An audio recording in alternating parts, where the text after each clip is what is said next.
தயவாய் கரம் பிடித்து தூக்கினீ, தாழ்வில் என்னை கண்ணோக்கி பார்த்தீ, தயவாய் என்னை கரம் தூக்கினீ, எட்டாத உயரத்திலே உட்கார வைத்தீரே, முழு மனதாய் சோத்தரிப்பேனா. எட்டாத உயரத்திலே உட்கார வைத்தீரே, முழு மனதாய் சோத்தரிப்பேனா. சோத்தரிப்பேனா, சோத்தரிப்பேனா, முழு மனதாய் சோத்தரிப்பேனா. சதத உயர்த்தி சோத்தரிப்பேனா, சோத்தரிப்பேனா, முழு மனதாய் சோத்தரிப்பேனா. என்னில்லா நன்மைகள் என் வாழ்வில் செய்தீரே, முழு மனதாய் சோத்தரிப்பேனா. ஆமென். என்னில்லா நன்மைகள் என் வாழ்வில் செய்தீரே, முழு மனதாய் சோத்தரிப்பேனா. என்னை என்றும் கைவிடாத நேசர் இயேசு நீர்தானையா. என்னை என்றும் கைவிடாத நேசர் இயேசு நீர்தானையா. என்னை மறவாமல் என் நினைவாயிருப்பவரே, முழு மனதாய் சோத்தரிப்பேனா. என்னை மறவாமல் என் நினைவாயிருப்பவரே, முழு மனதாய் சோத்தரிப்பேனா. எல்லாரும் சோத்தரிப்பேனா, சோத்தரிப்பேனா, முழு மனதாய் சோத்தரிப்பேனா. சொல்லுங்க வாய் தந்து சோத்தரிப்பேனா, சோத்தரிப்பேனா, முழு மனதாய் சோத்தரிப்பேனா. என்னில்லா நன்மைகள் என் வாழ்வில் செய்தீரே, முழு மனதாய் சோத்தரிப்பேனா. என்னில்லா நன்மை, என்னில்லா நன்மை என் வாழ்வில் செய்தீரே, முழு மனதாய் சோத்தரிப்பேனா. என்னை என்றும் நல் மேய்ச்சலில் நடத்தும் மெய்ப்பர் நீர்தானையா. என்னை என்றும் நல் மேய்ச்சல் நடத்தும் மெய்ப்பர் நீர்தானையா. நன்மை கிருபை என்றும் பின்தொடர செய்தீரே, முழு மனதாய் சோத்தரிப்பேனா. நன்மை கிருபை என்று பின்தொடர செய்தீரே, முழு மனதாய் சோத்தரிப்பேனா. சோத்தரிப்பேனா, சோத்தரிப்பேனா, முழு மனதாய் சோத்தரிப்பேனா. சோத்தரிப்பேனா, சோத்தரிப்பேனா, முழு மனதாய் சோத்தரிப்பேனா. என்னில்லா நன்மைகள் என் வாழ்வில் செய்தீரே, முழு மனதாய் சோத்தரிப்பேன். சொல்லுங்க. என்னில்லா நன்மைகள் என் வாழ்வில் செய்தீரே, முழு மனதாய் சோத்தரிப்பேனா.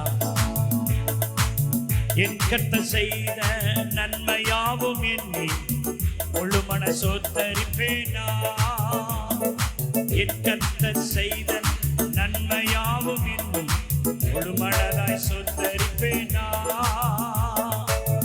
ஆராய்ந்து முடியாத அதிசயங்கள் செய்தீரே, முழு மனதாய் சோத்தரிப்பேனா. ஆராய்ந்து முடியாத, ஆராய்ந்து முடியாத அதிசயங்கள் செய்தீரே. கைகளை உயர்த்தி சோத்தரிப்பேனா, சோத்தரிப்பேனா, முழு மனதாய் சோத்தரிப்பேனா. சத்தமா சோத்தரிப்பேனா, சோத்தரிப்பேனா, முழு மனதாய் சோத்தரிப்பேனா. என்னில்லா நன்மைகள் என் வாழ்வில் செய்தீரே, முழு மனதாய் சோத்தரிப்பேனா. என்னில்லா, என்னில்லா நன்மைகள் என் வாழ்வில் செய்தீரே, முழு மனதாய் சோத்தரிப்பேனா. என்னில்லா நன்மை, என்னில்லா நன்மைகள் என் வாழ்வில் செய்தீரே. தாழ்வில் என்னை கண்ணோக்கி பார்த்தீ, தயவாய் என்னை தூக்கி எடுத்தீரே. தாழ்வில் என்னை கண்ணோக்கி பார்த்தீ, தயவாய் கரம் பிடித்து தூக்கினீ, எட்டாத உயரத்திலே உட்கார வைத்தீரே, முழு மனதாய் சோத்தரிப்பேனா. எட்டாத உயரத்தில், எட்டாத உயரத்திலே உட்கார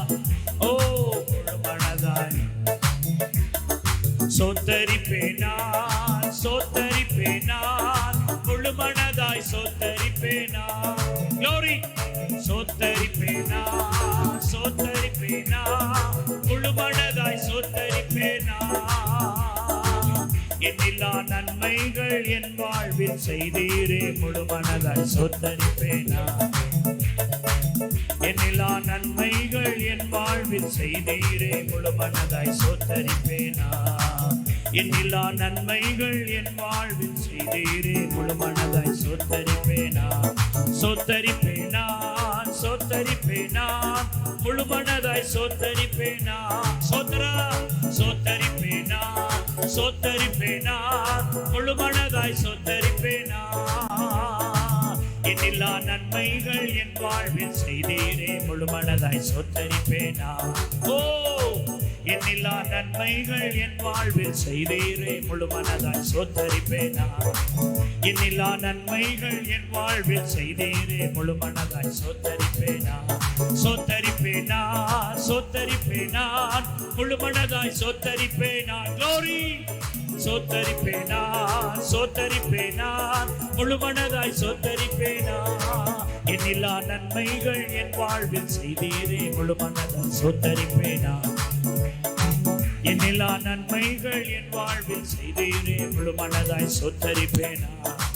எண்ணில்லா நன்மைகள் என் வாழ்வில் செய்தீரே, முழு மனதாய் சோத்தரிப்பேன்.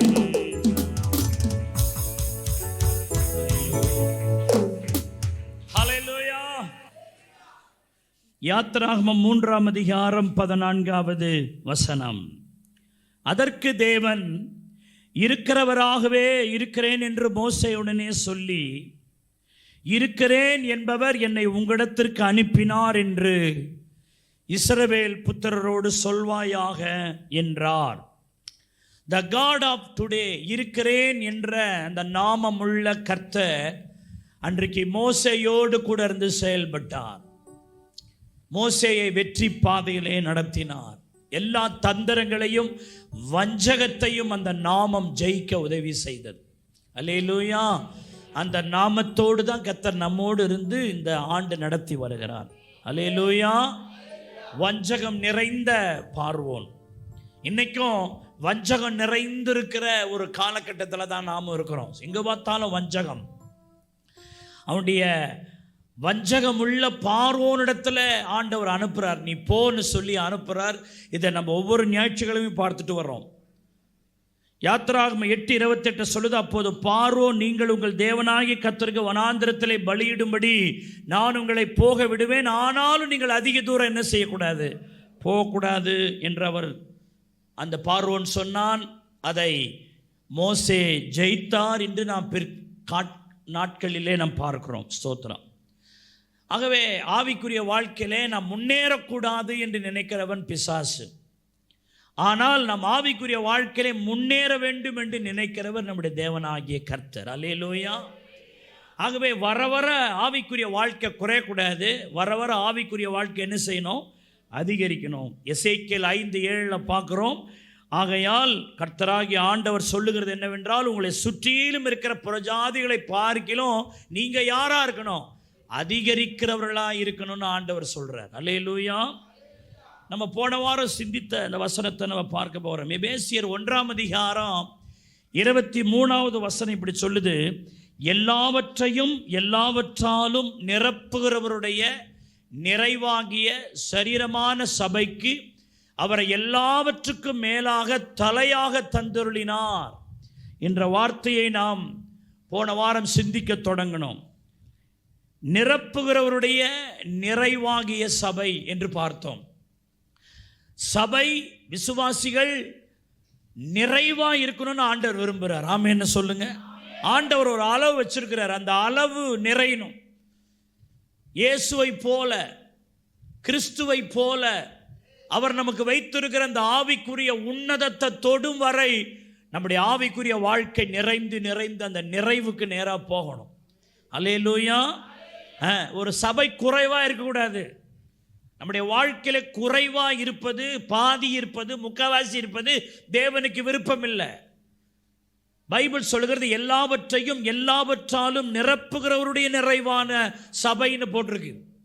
அப்போ ஒரு சபை இருக்கட்டும், அந்த சபையில் இருக்கிற தேவ பிள்ளைகளாக இருக்கட்டும், அறகுறை விசுவாசியாக இருக்கக்கூடாது, நிரப்பப்பட்டவர்களாக இருக்க வேண்டும்.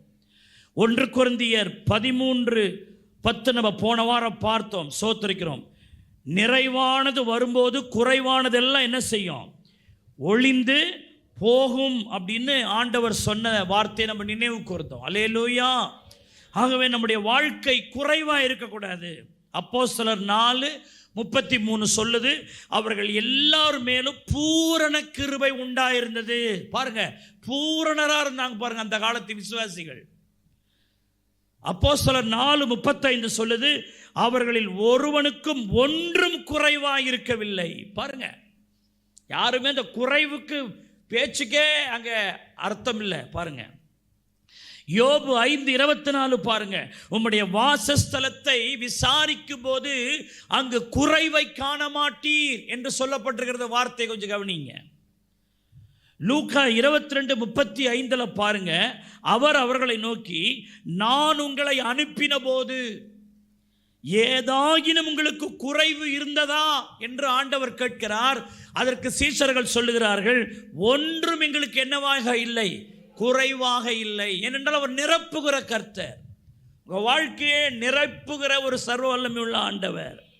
1 கொரிந்தியர் 1:7 சொல்லுகிறது, நீங்கள் யாதொரு வரத்திலும் குறைவு இல்லாதவர்களாய் நம்முடைய கர்த்தராகிய இயேசு கிறிஸ்து வெளிப்படுவதற்கு காத்திருக்கிறீர்கள். யாதொரு வரத்திலும் குறைவு இல்லாதவர்களாய். ஒரு ஹம்மிங் வந்துக்கிட்டே இருக்க பாருங்க, கொஞ்சம் குறைங்க, பிரைஸ் எல்லாம் அதை கொஞ்சம் கவனிச்சுக்கிட்டே இருக்கணும். ஆடியோ எப்படி இருக்குது, லைட்டாக அப்படியே ஒரு ஹம்மிங் வந்துக்கிட்டே இருக்குது. சரி, கொஞ்சம் கவனிங்க. நீங்கள் யாதொரு வரத்திலும் குறைவில்லாதவர்களாய் நம்முடைய கர்த்தராகிய இயேசு கிறிஸ்து வெளிப்படும் போது காத்திருக்கிறீர்கள் என்று சொல்லப்பட்டிருக்கிறது. 1 தெசலோனிக்கேயர் 3:10 சொல்லுகிறது, உங்கள் விசுவாசத்தின் குறைவுகளை நிறைவாக்கும் பொருட்டு. இந்த வார்த்தையெல்லாம் நீங்க கவனிக்கணும். உங்கள் விசுவாசத்தின் குறைவுகள் என்னவாகும் பொருட்டு? நிறைவாகும் பொருட்டு. ஸ்தோத்திரம். யாக்கோப்பு 1:5 சொல்லுகிறது, ஒருவன் ஞானத்தில் குறைவுள்ளவனாய் இருந்தால் யாவருக்கு சம்பூரணமாய் கொடுக்கிறவர். அப்போ நம்ம குறைவா இருந்தா அவர் நமக்கு எப்படி கொடுக்கிறாரா? சம்பூரணமாக கொடுக்கிறார். சம்பூரணமாய் கொடுக்கிறவர், பூரண கிருபை, நிறைவு, குறைவற்ற ஜீவியம். இப்படி ஏராளமான வசனங்களை நான் உங்களுக்கு சொல்லிக்கிட்டே போகலாம். ஆகவே ஒரு சபை, ஒரு விசுவாச பிள்ளைகள் குறைவாக இருக்கக்கூடாது. போன வாரம் நம்ம எபேசு சபையை சிந்திக்க தொடங்கணும். நல்ல சபை தான் எபேசு சபை. ஆனால் அந்த சபையை குறித்த ஆண்டவர் வெளிப்படுத்தல் 2:4 சொல்றாரு, ஆனாலும் நீ ஆதியில் கொண்டிருந்த அன்பை விட்டா என்று உன் பேர்ல எனக்கு என்ன இருக்குது? குறைவா இருக்குது. எல்லாவற்றையும் எல்லாவற்றாலும் நிரப்புகிறவருடைய நிறைவான சபையை குறித்து ஏசப்பா சொல்றாரு, சபை குறைவா இருக்குதுன்றாரு. சபை குறைவா இருக்குது, உன் பேர்ல எனக்கு வருத்தமா இருக்குதுப்பா. முன்னாடிலாம் நீ நிறைவா இருந்த, என் மேல நீ வச்ச அன்புல நிறைவா இருந்த. இப்ப என் மேல வச்ச அன்புல நீ என்ன செஞ்சிருக்கிற? குறைஞ்சிருக்கிற. பாடுறேன்னு சொல்ற, ஆராதிக்கிறேன்னு சொல்ற, பைபிள் படிக்கிறேன்னு சொல்ற, தேவ பிள்ளைன்னு சொல்ற, எல்லாம் சொல்றதா. ஆனா என் மேல இருக்கிற அன்பில குறைஞ்சிருக்கிறது எனக்கு வருத்தமா இருக்குது அப்படின்னு அன்னைக்கு எபேசு சபையை மட்டும் சொல்லல, இன்னைக்கு நம்முடைய சபையோடு ஆண்டவர் பேசுறாரு. இன்னைக்கு பிசாசு வஞ்சகம் பண்றான். ஆண்டவர் மேல இருக்கிற அன்பெல்லாம் குறைக்கிறோம் பிசாசு. இந்த கடைசி காலத்துல சர்ச்சுக்கு வந்தா கூட ஆண்டவர் மேல ரொம்ப அன்புலாம் இல்லை, அதே பட்டுதும் படாததுமா இருக்கிறாங்க விசுவாசிகள். கையில பைபிள் இருக்குது, ஆனா இருதயத்துல பைபிள் இல்லையே. ஆளு சபையில உட்கார்ந்து இருக்கான, இருதய சபையில இல்லையே. சபைக்கு வந்த மாதிரி இருக்கு, ஆனா உங்க இருதய சபையை விட்டு தூரமா இருக்குதே. முன்ன மாதிரி இல்லையே. இப்போ ஆண்டவருடைய ஆலயம், வசனம், ஜபம்னா அவ்வளவு ஆர்வம், அவ்வளவு வேகம் இருந்ததே. இப்ப அன்பெல்லாம் இல்லை. ஆண்டவர் வருத்தப்படுறாரு. இன்னைக்கு உன்னோட ஆண்டவர் பேசுறாரு, நீ ஆதியில் கொண்டிருந்த அன்பை விட்டா என்று உன் பேர்ல எனக்கு என்ன இருக்குது? ஒரு குறைவு இருக்கு. ஏசப்பா நம்மளை குறித்து குறைவா எண்ணலாமா? அவரை மனசு கஷ்டப்படுத்த வைக்கலாமா? ஏன்னா ஆண்டவர் கடைசி காலத்தை குறித்து ஏற்கனவே சொல்லியிருக்கிறார். மத்தேயு 24:12 சொல்லுது, அக்கிரமம் மிகுதியாகிறதுனால் அநேகருடைய அன்பு என்ன செய்யுமா? தனிந்து போகும். அன்பு தனிந்து போகிற கடைசி காலம்.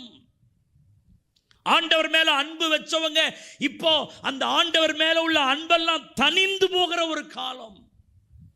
நல்ல ஃபயரா இருந்தவங்க, நெருப்பா இருந்தவங்க தனிந்து போகிறாங்க. இயேசு நமக்கு முன்கூட்டியே எச்சரித்து தீர்க்க சொல்லியிருக்கிறபடியால் கடைசி கால விசுவாசிகளா இருக்கிற நாம, ஐயோ கடைசி காலத்தில் அக்கிரமம் மிகுதியாகிறதுனால் அன்பு தனிந்து போகும்னு சொன்னாரே, என் அன்பு தனிஞ்சிடக்கூடாதுப்பா. நான் இயேசுவின் மேல வச்ச அன்பு தனிஞ்சிடக்கூடாதா? ஓ, ஆண்டவருடைய மேல வச்ச அன்பு என்னில தனியக்கூடாது, என் பிள்ளைகளுக்கு தனியக்கூடாது, என் குடும்பத்தில் இருக்கிற ஒருவராவது இயேசுவின் மேல் வச்சிருக்கிற அன்புல தனிஞ்சு போகக்கூடாது. பவுல் சொல்லுகிறார், மரணமோ ஜீவனோ வருங்காரிகளோ நிகழ்களோ நாசமோ மோசமோ பட்டயமோ எதுவானாலும் கிறிஸ்துவின் அன்பை விட்டு நாங்கள் என்ன செய்ய மாட்டோம், பிரிய மாட்டோம் என்கிற அந்த அனுபவம் இருக்கணும். 1 கொரிந்தியர் 13 பாருங்க, அன்பை குறித்த ஒரு அதிகாரம். ஒவ்வொரு வசனத்திலும் அப்போஸ்தலனாகிய பவுல் அன்பின் குணாதிசயங்களை, அன்பினுடைய சுபாவங்களை, அந்த அன்பை அருமையா விவரிக்கிறார்.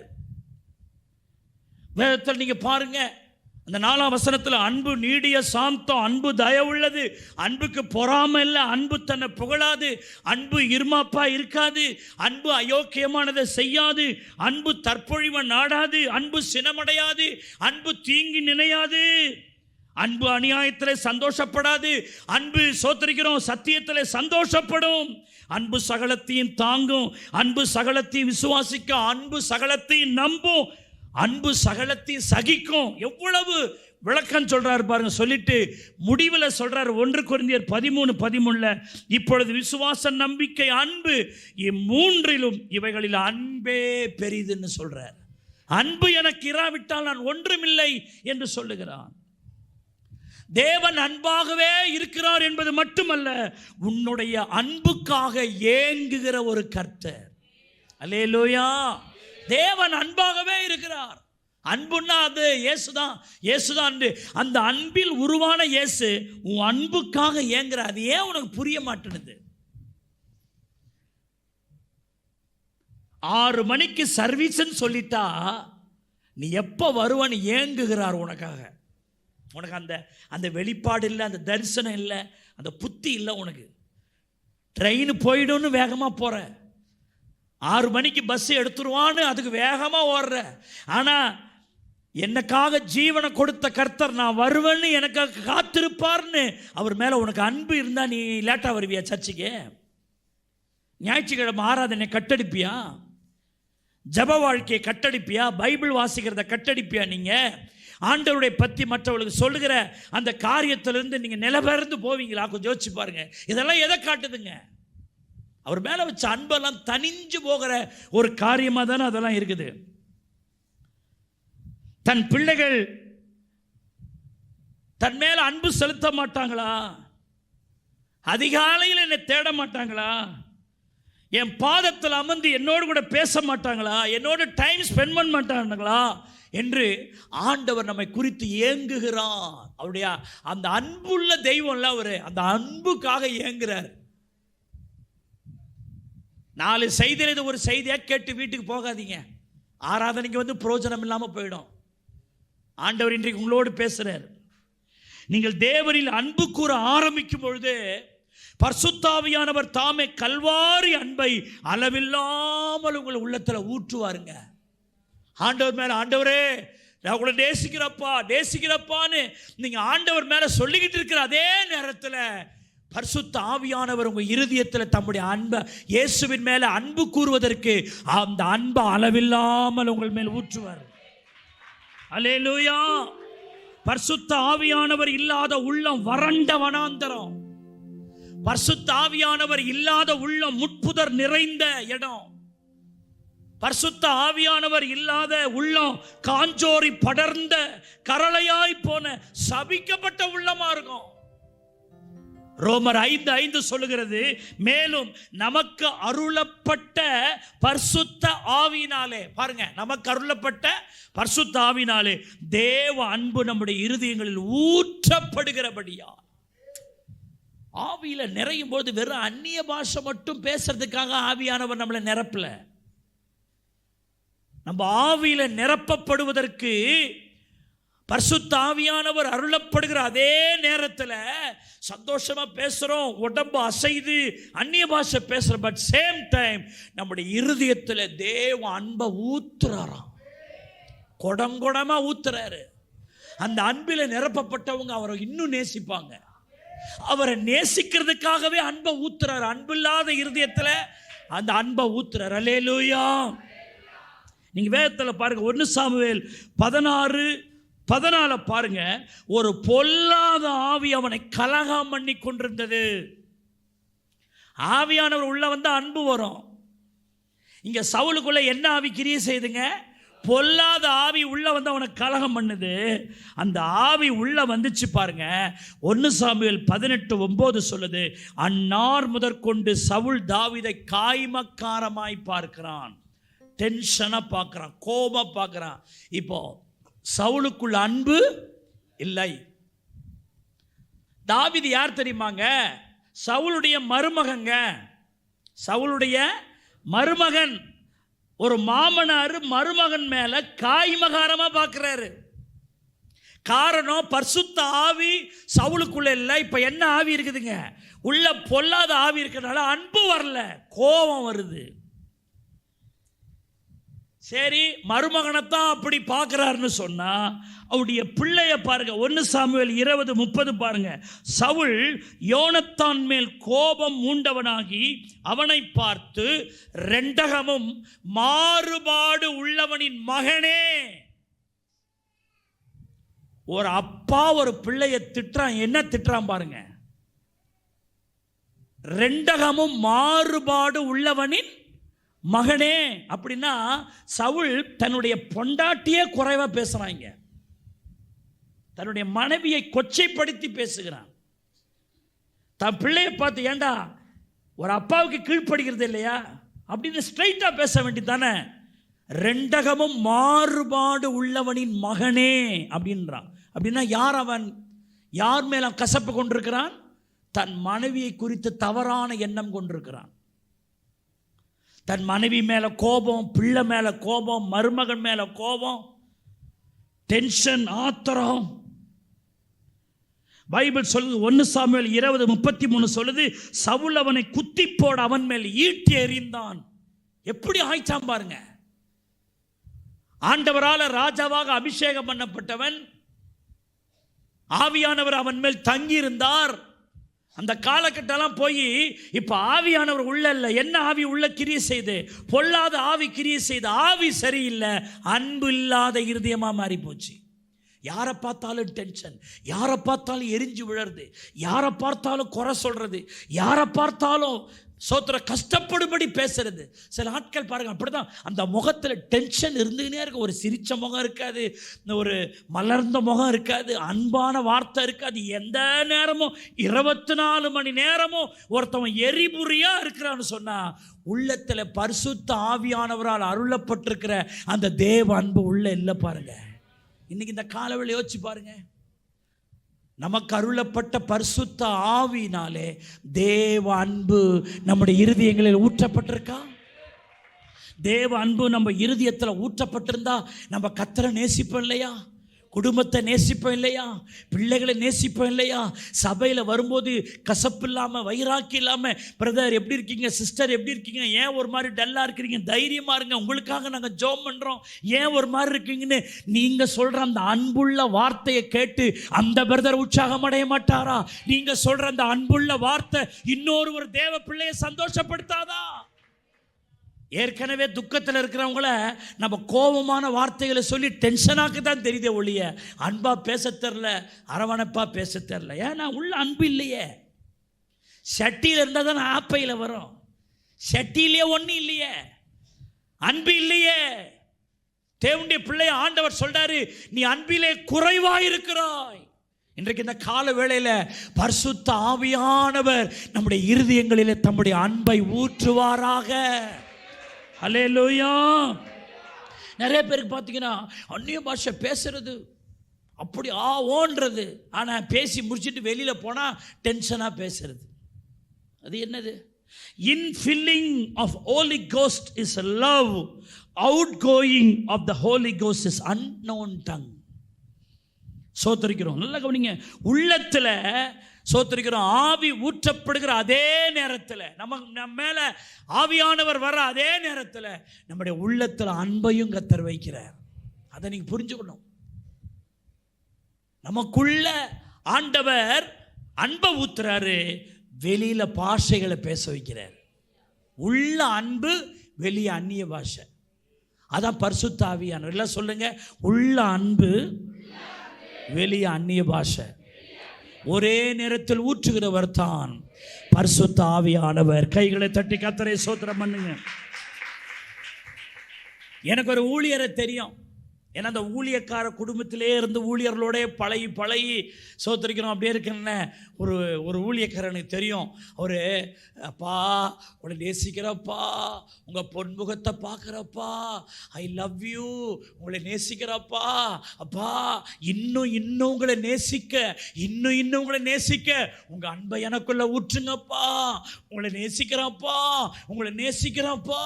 அதையே 1 மணி நேரம் 1.5 மணி நேரம் சொல்லிக்கினே இருப்பாருங்க. நேசிக்கிறப்பா, உங்களை நேசிக்கிறப்பா, உங்களை இன்னும் நேசிக்க எனக்கு உதவி செய்யுங்கப்பா. நான் சின்ன வயசில் அந்த அவர் அங்கிள் தான் கூப்பிடுவேன். அந்த பாஸ்டர் நான் பார்த்துருக்குறேன். அவர் அப்படியே சபையில் அப்படியே இந்த ஃபுல் ஃபீட்டில் வந்து நிற்பார். சோத்தரிக்கிற ஒன்றும் சொல்ல மாட்டாருங்க. ஜனங்களுக்குள்ளே பரிசுத்த ஆவியானுடைய அபிஷேகம் பெருவெல்லமாக வருங்க. ஏன்னா அவர் அன்பில் நிறைந்து நிற்கிறாருங்க. சப்பா நான் உங்களை நேசிக்கிறேன்ப்பா, இதையே 1 மணி நேரம் 1.5 மணி நேரம் திரும்ப சொல்றாருன்னா எவ்வளவு அன்பு வச்சிருக்கிறார் பாருங்க. எவ்வளவு அன்பு வச்சிருக்கிறார் பாருங்க. தேவனுடைய பிள்ளைகளை இந்த கடைசி காலத்தில் நம்முடைய ஆவிக்குரிய வாழ்க்கை எப்படி இருக்குன்னு கொஞ்சம் யோசிச்சு பாருங்க. பைபிள் சொல்லுகிறது, அறிவு இருமாப்ப உண்டாக்குமா. 1 கொரிந்தியர் 8:21, அன்புதான் பக்தி விருத்தியை உண்டாக்கும். நான் இவ்வளோ படிச்சிருக்கிறேன் அப்படின்னு எண்ணம் வரும்போது பெருமையும் அகந்தையும் வரும். ஆனால் அன்பு யாருடைய இருதயத்தில் இருக்குதோ அவனுக்கு தான் பக்தி விரிவடையும். ஹல்லேலூயா, ஹல்லேலூயா. ஆண்டவருடைய அன்பினால நம்ம என்ன செய்யப்படணும்? நிரப்பப்படணும். ஆமென்னு சொல்லுங்க. கைகளை தட்டி கர்த்தரை ஸ்தோத்திரம் பண்ணுங்க. ஹல்லேலூயா, ஹல்லேலூயா. ஈ மைனர் கொடுங்க, சோத்திரிக்கிறோம். நம்முடைய எம்பிஏ பாடலில் ஒரு பாட்டுக்கு ஞாபகம் வருது எனக்கு. சோத்திரிக்கிறோம். Thank you Jesus. ஹல்லேலூயா. சோத்திரிக்கிறோம் ஆண்டவரே. ஹல்லேலூயா, ஹல்லேலூயா ஜீசஸ். ஹல்லேலூயா. நல்மெய்ப்பர் இயேசு தேவா, துன்பங்கள் நீக்கிடுமே. நல்மெய்ப்பர்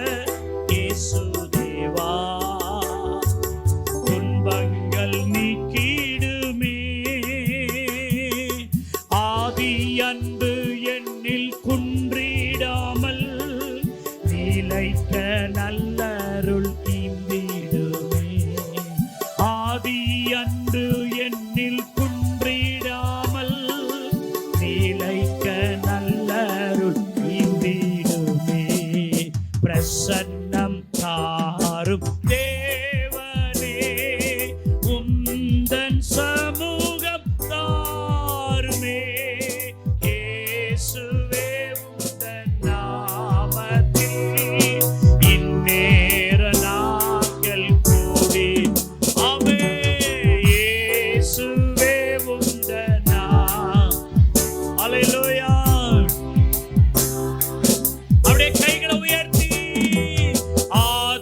அன்பு என்னில் குன்றிடாமல் நிலைக்க நல்லருள் ஈந்திடுமே. சொல்லுங்க. ஆதி அன்பு என்னில் குன்றிடாமல் நிலைக்க நல்லருள் என்னில் குன்றிடாமல் நிலைக்க நல்லருள் இன்றிடுமே. ஹல்லேலூயா. ஆதி அன்பு. ஆண்டவர் சொல்றார் எபேசபையை பார்த்து, நீ ஆதியில் கொண்டிருந்த அன்பை என்ன செஞ்சிட்ட? விட்டுட்ட. அதனால உன் மேல எனக்கு ஒரு குறைவு இருக்குன்றார். ஹல்லேலூயா. ஆதி அன்பு உள்ளவங்களுடைய அடையாளம் என்ன? ஆதி அன்புல அந்த பிரதர் இருக்கிறாருப்பா, ஆதி அன்புல அந்த சிஸ்டர் இருக்கிறாங்கன்னா என்ன அடையாளம்? எதை வச்சு ஆதி அன்பு குறைஞ்சி போச்சுன்னு சொல்றாரு? போன வாரம் சொன்னேன், அந்த ஆதி அன்பு உள்ள இருக்கிறவன் அவருடைய கற்பனைகள் எல்லாம் என்ன செய்வான்? கை கொள்வான். அதான் ஆதி அன்பு. இன்னைக்கு ஒரு குறிப்பு, உபாகமம் 30:20, ஒரு பெரிய வசனம் ஸ்கிப் பண்ணி போட்டிருக்காங்க பாருங்க. உன் தேவனாகி கர்த்தரில் அன்பு கூர்ந்து அவர் சத்தத்துக்கு நீங்க என்ன கொடுத்து? செவி கொடுத்து. அப்படின்னா ஏசப்பா மேல அன்பு கூறுகிறேன்னு சொல்றவங்க, ஏசப்பாவை ரொம்ப நேசிக்கிறேன்னு சொல்றவங்க, அவர் சத்தத்துக்கு என்ன கொடுப்பாங்களாம்? எல்லாம் சொல்லுங்க. ஆண்டவர் மேல அன்பு வச்சிருக்கிறவங்க அவருடைய சத்தத்துக்கு செவி கொடுப்பாங்க. ஹல்லேலூயா, ஹல்லேலூயா. ஒரு தாய் கரு உண்டாகும் போது, பைபிள் சயின்ஸ் இப்படி சொல்லுது, மெடிக்கல் இப்படி சொல்லுது, ஒரு பெண்ணுடைய வயிற்றில் கரு உருவாகும் போது முதல் கேட்கிற அந்த சக்தி தான் அந்த குழந்தை முதல்ல உண்டாகுமா சகோதரிகள். ஒரு குழந்தை உருவாகும் பொழுது வயிற்றில் முதல்ல எது உண்டாகுதுங்க? கேட்கிற அந்த சக்தியை பெறுது. முதல்ல செவிகள் தான் அந்த கருவில் இருக்கிற குழந்தைய உருவாகுதில்ல, அதுக்கு முதல்ல அந்த செவி தான் முதல்ல வேலை செய்யும். அதுக்கப்புறம் தான் மற்றதெல்லாம். கேட்கிற அந்த திறன், செவி, உணர்தல், அதுதான் முதல்ல ஒரு குழந்தைக்கு உருவாகிறதாக சொல்றாங்க. அதுபோல ஆவிக்குரிய வாழ்க்கையினுடைய மேன்மை செவி கொடுப்பது தான் நம்முடைய ஆவிக்குரிய வாழ்க்கையின் முதல் படியா இருக்குது. அதை விட்டுட்டு நான் அதை செய்கிறேன் இதை செய்கிறேன் எதை சொன்னாலும் முடிஞ்சு போச்சு. ஆண்டுடைய வார்த்தைக்கு செவி கொடுக்கணும். ஆமென்னு சொல்லுங்க. உலகம் முழுவதும் பல வகை சத்தங்களால் நிறைந்திருக்கிறது. உலகம் பறவைகளின் சத்தம், மிருகங்களின் சத்தம், மனிதர்களுடைய சத்தம், இல்லை நிறைய சத்தம் நிறைந்த உலகத்தில் தான் வாழ்கிறோம். சில சத்தம் இனிமையாக இருக்கும், சில சத்தம் பயங்கரமாக இருக்கும், சில சத்தம் வேதனையை கொடுக்கும், சில சத்தம் கேட்கக்கூடியதாக இருக்கும், சில சத்தம் கேட்க முடியாது. இவைகளின் நடுவில் தான் நம்ம வாழ்கிறோம். இவைகளின் நடுவில் நம்முடைய செவி கர்த்தருடைய சத்தத்தை தேடி கேட்கணும். மனவாட்டி சொல்றாங்க, இது என் நேசருடைய சத்தம். ஐடென்டி பண்றாங்க பாருங்க. சத்தம் நிறைந்திருக்கிற உலகத்துல மனவாட்டி தான் கரெக்டா சொல்லுவா, இது என் நேசரின் சத்தம். கைய நல்ல தட்டுங்க, இது என் நேசரின் சத்தம். உன்னத பாட்டுல வருது இல்ல, இது என் நேசருடைய சத்தம். ஐயோ, என் மணவாளனின் சத்தம், என் அன்புக்குரியவருடைய சத்தம், எனக்காக ஜீவன் கொடுத்தவருடைய சத்தம், எனக்காகவே சிலுவையிலே பாடுபட்டு மரித்தவருடைய சத்தம், இது என் நேசரின் சத்தம். அப்படி கேக்குதா உங்களுக்கு? அவர் உங்களோடு பேசுறது உங்க காதுல கேக்குதா? இது என் நேசருடைய சத்தம், இது எங்க ஏசப்பா சத்தம். அந்த சத்தத்தை கேட்டுத்தான் நான் வாழ்றேன் அப்படின்னு நீங்க சொல்றீங்களா? அருமையான தேவனுடைய பிள்ளைகளே, கர்த்தர் பேசினாலும் உங்க செவியில கேட்க முடியாதபடிக்கு இன்றைக்கு உலக கவலைகளும் பாரங்களும் உள்ளத்தை நெருக்குது. சபையில ஊழியக்காரன் பிரசங்கம் பண்ணிட்டு இருக்கிறான், கர்த்தருடைய வார்த்தை ஆவில இருந்து பிரசங்கம் பண்ணிட்டு இருக்கிறான். இவன் கண்ணத்துல கையை வச்சுட்டு உள்ளத்துல கவலை பாரம், நான் அடுத்த வாரம் கடன் கொடுக்கணும், கல்யாணம் பண்ணணும், வீடு கட்டணும், அவன் வருவான் இவன் வருவான், என்ன பண்றதுன்னு தெரியலன்னு சர்ச்சில் உட்காந்துக்கிட்டு செய்தி நேரத்தில் உலக பாரத்தையும் கவலத்தையும் உள்ள வச்சுக்கிட்டு கர்த்தருடைய வார்த்தையை சரியா கேட்காமலே வீட்டுக்கு நீ போற. என்ன பிரசங்கம் கேட்டால் உனக்கு சொல்ல தெரில, என்ன ஃபர்ஸ்ட் பாயிண்ட் என்ன செகண்ட் பாயிண்ட் சொல்ல தெரில. ஏன்னா நீ வார்த்தையை சரியா கேட்கல. உன் செவி கர்த்தருடைய வார்த்தையில் இல்லை. உன்னுடைய எண்ணம் சிந்தனை எல்லாம் திங்கக்கிழமை சனிக்கிழமை வரைக்கும் என்ன செய்ய போறோம். இப்படியே தான் வருஷம் முழுக்க சர்ச்சில் வந்து இப்படியே எழுந்து போறோம். செவி அந்த வார்த்தை என் செவியில கர்த்தருடைய அந்த வார்த்தை 100% உள்ள போகல. ஆனா ஆண்டவர் மேல நான் அன்பா இருக்கணும் சும்மா பாட்டு பாடுறோம். இயேசுவின் மேல அன்பு கூர்றவங்க என்ன தெரியுமா செய்வாங்க? அவருடைய செவிகள் கர்த்தருடைய சத்தத்தை கேட்கும். அல்லேலூயா. அதுதான் ஆண்டவர் சொல்றாரு, உன் தேவனாகிய கர்த்தரில் அன்பு கூர்ந்து அவர் சத்தத்துக்கு நீ என்ன கொடுத்து கொடுக்குறோமா? இன்னைக்கு இந்த கால வேளையில பால்கனியில் கீழே உட்கார்ந்து கொண்டிருக்கிற இந்த ஆன்லைன்ல கர்த்தருடைய வார்த்தை கேட்டுக்கொண்டிருக்கிற தேவ பிள்ளையே, இந்த செய்தியின் ஆழம் உனக்கு விளங்குதா? ஆண்டவர்ல உண்மையா நீ அன்பு கூர்ந்தா அவருடைய சத்தம் செவியில போய் சேருமே. சேருதா? கொஞ்சம் யோசிச்சு பாருங்க. ஆண்டவருக்கு நம்ம செவி கொடுக்கணுங்க.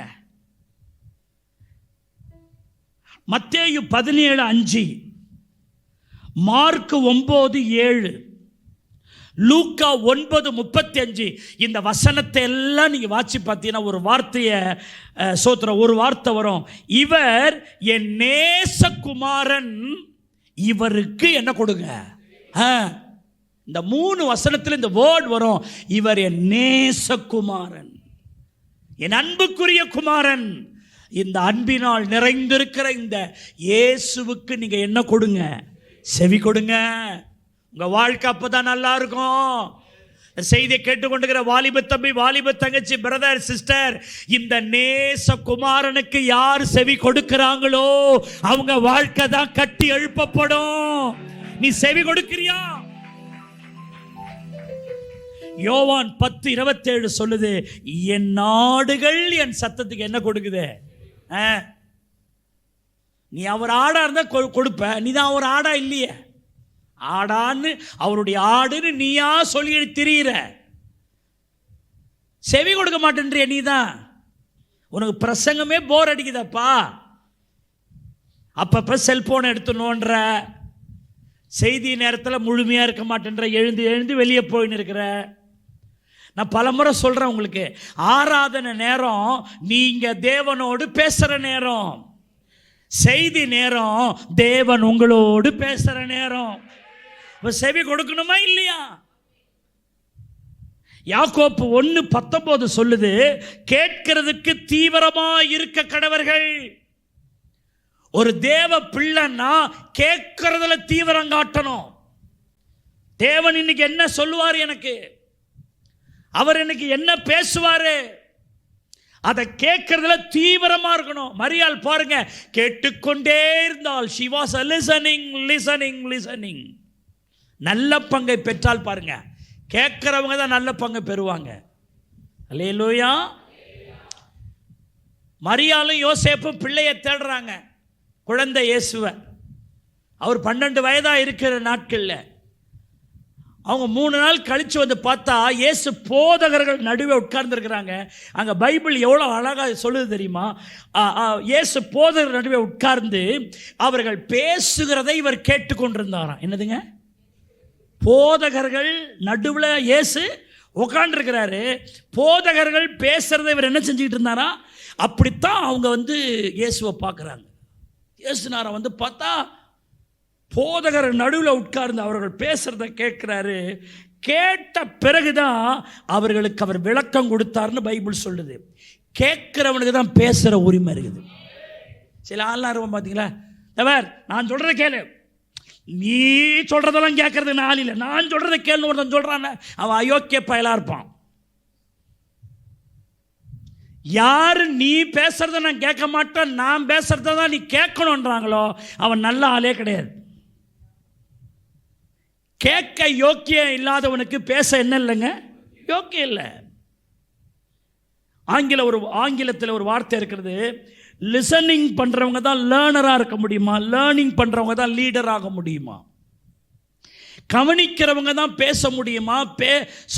அவங்க கவனிக்கிறவங்க தான் கற்றுக்கொள்ள முடியுமா? கற்றுக்கொள்றவங்க தான் மற்றவர்களுக்கு கற்றுக் கொடுக்க முடியுமா?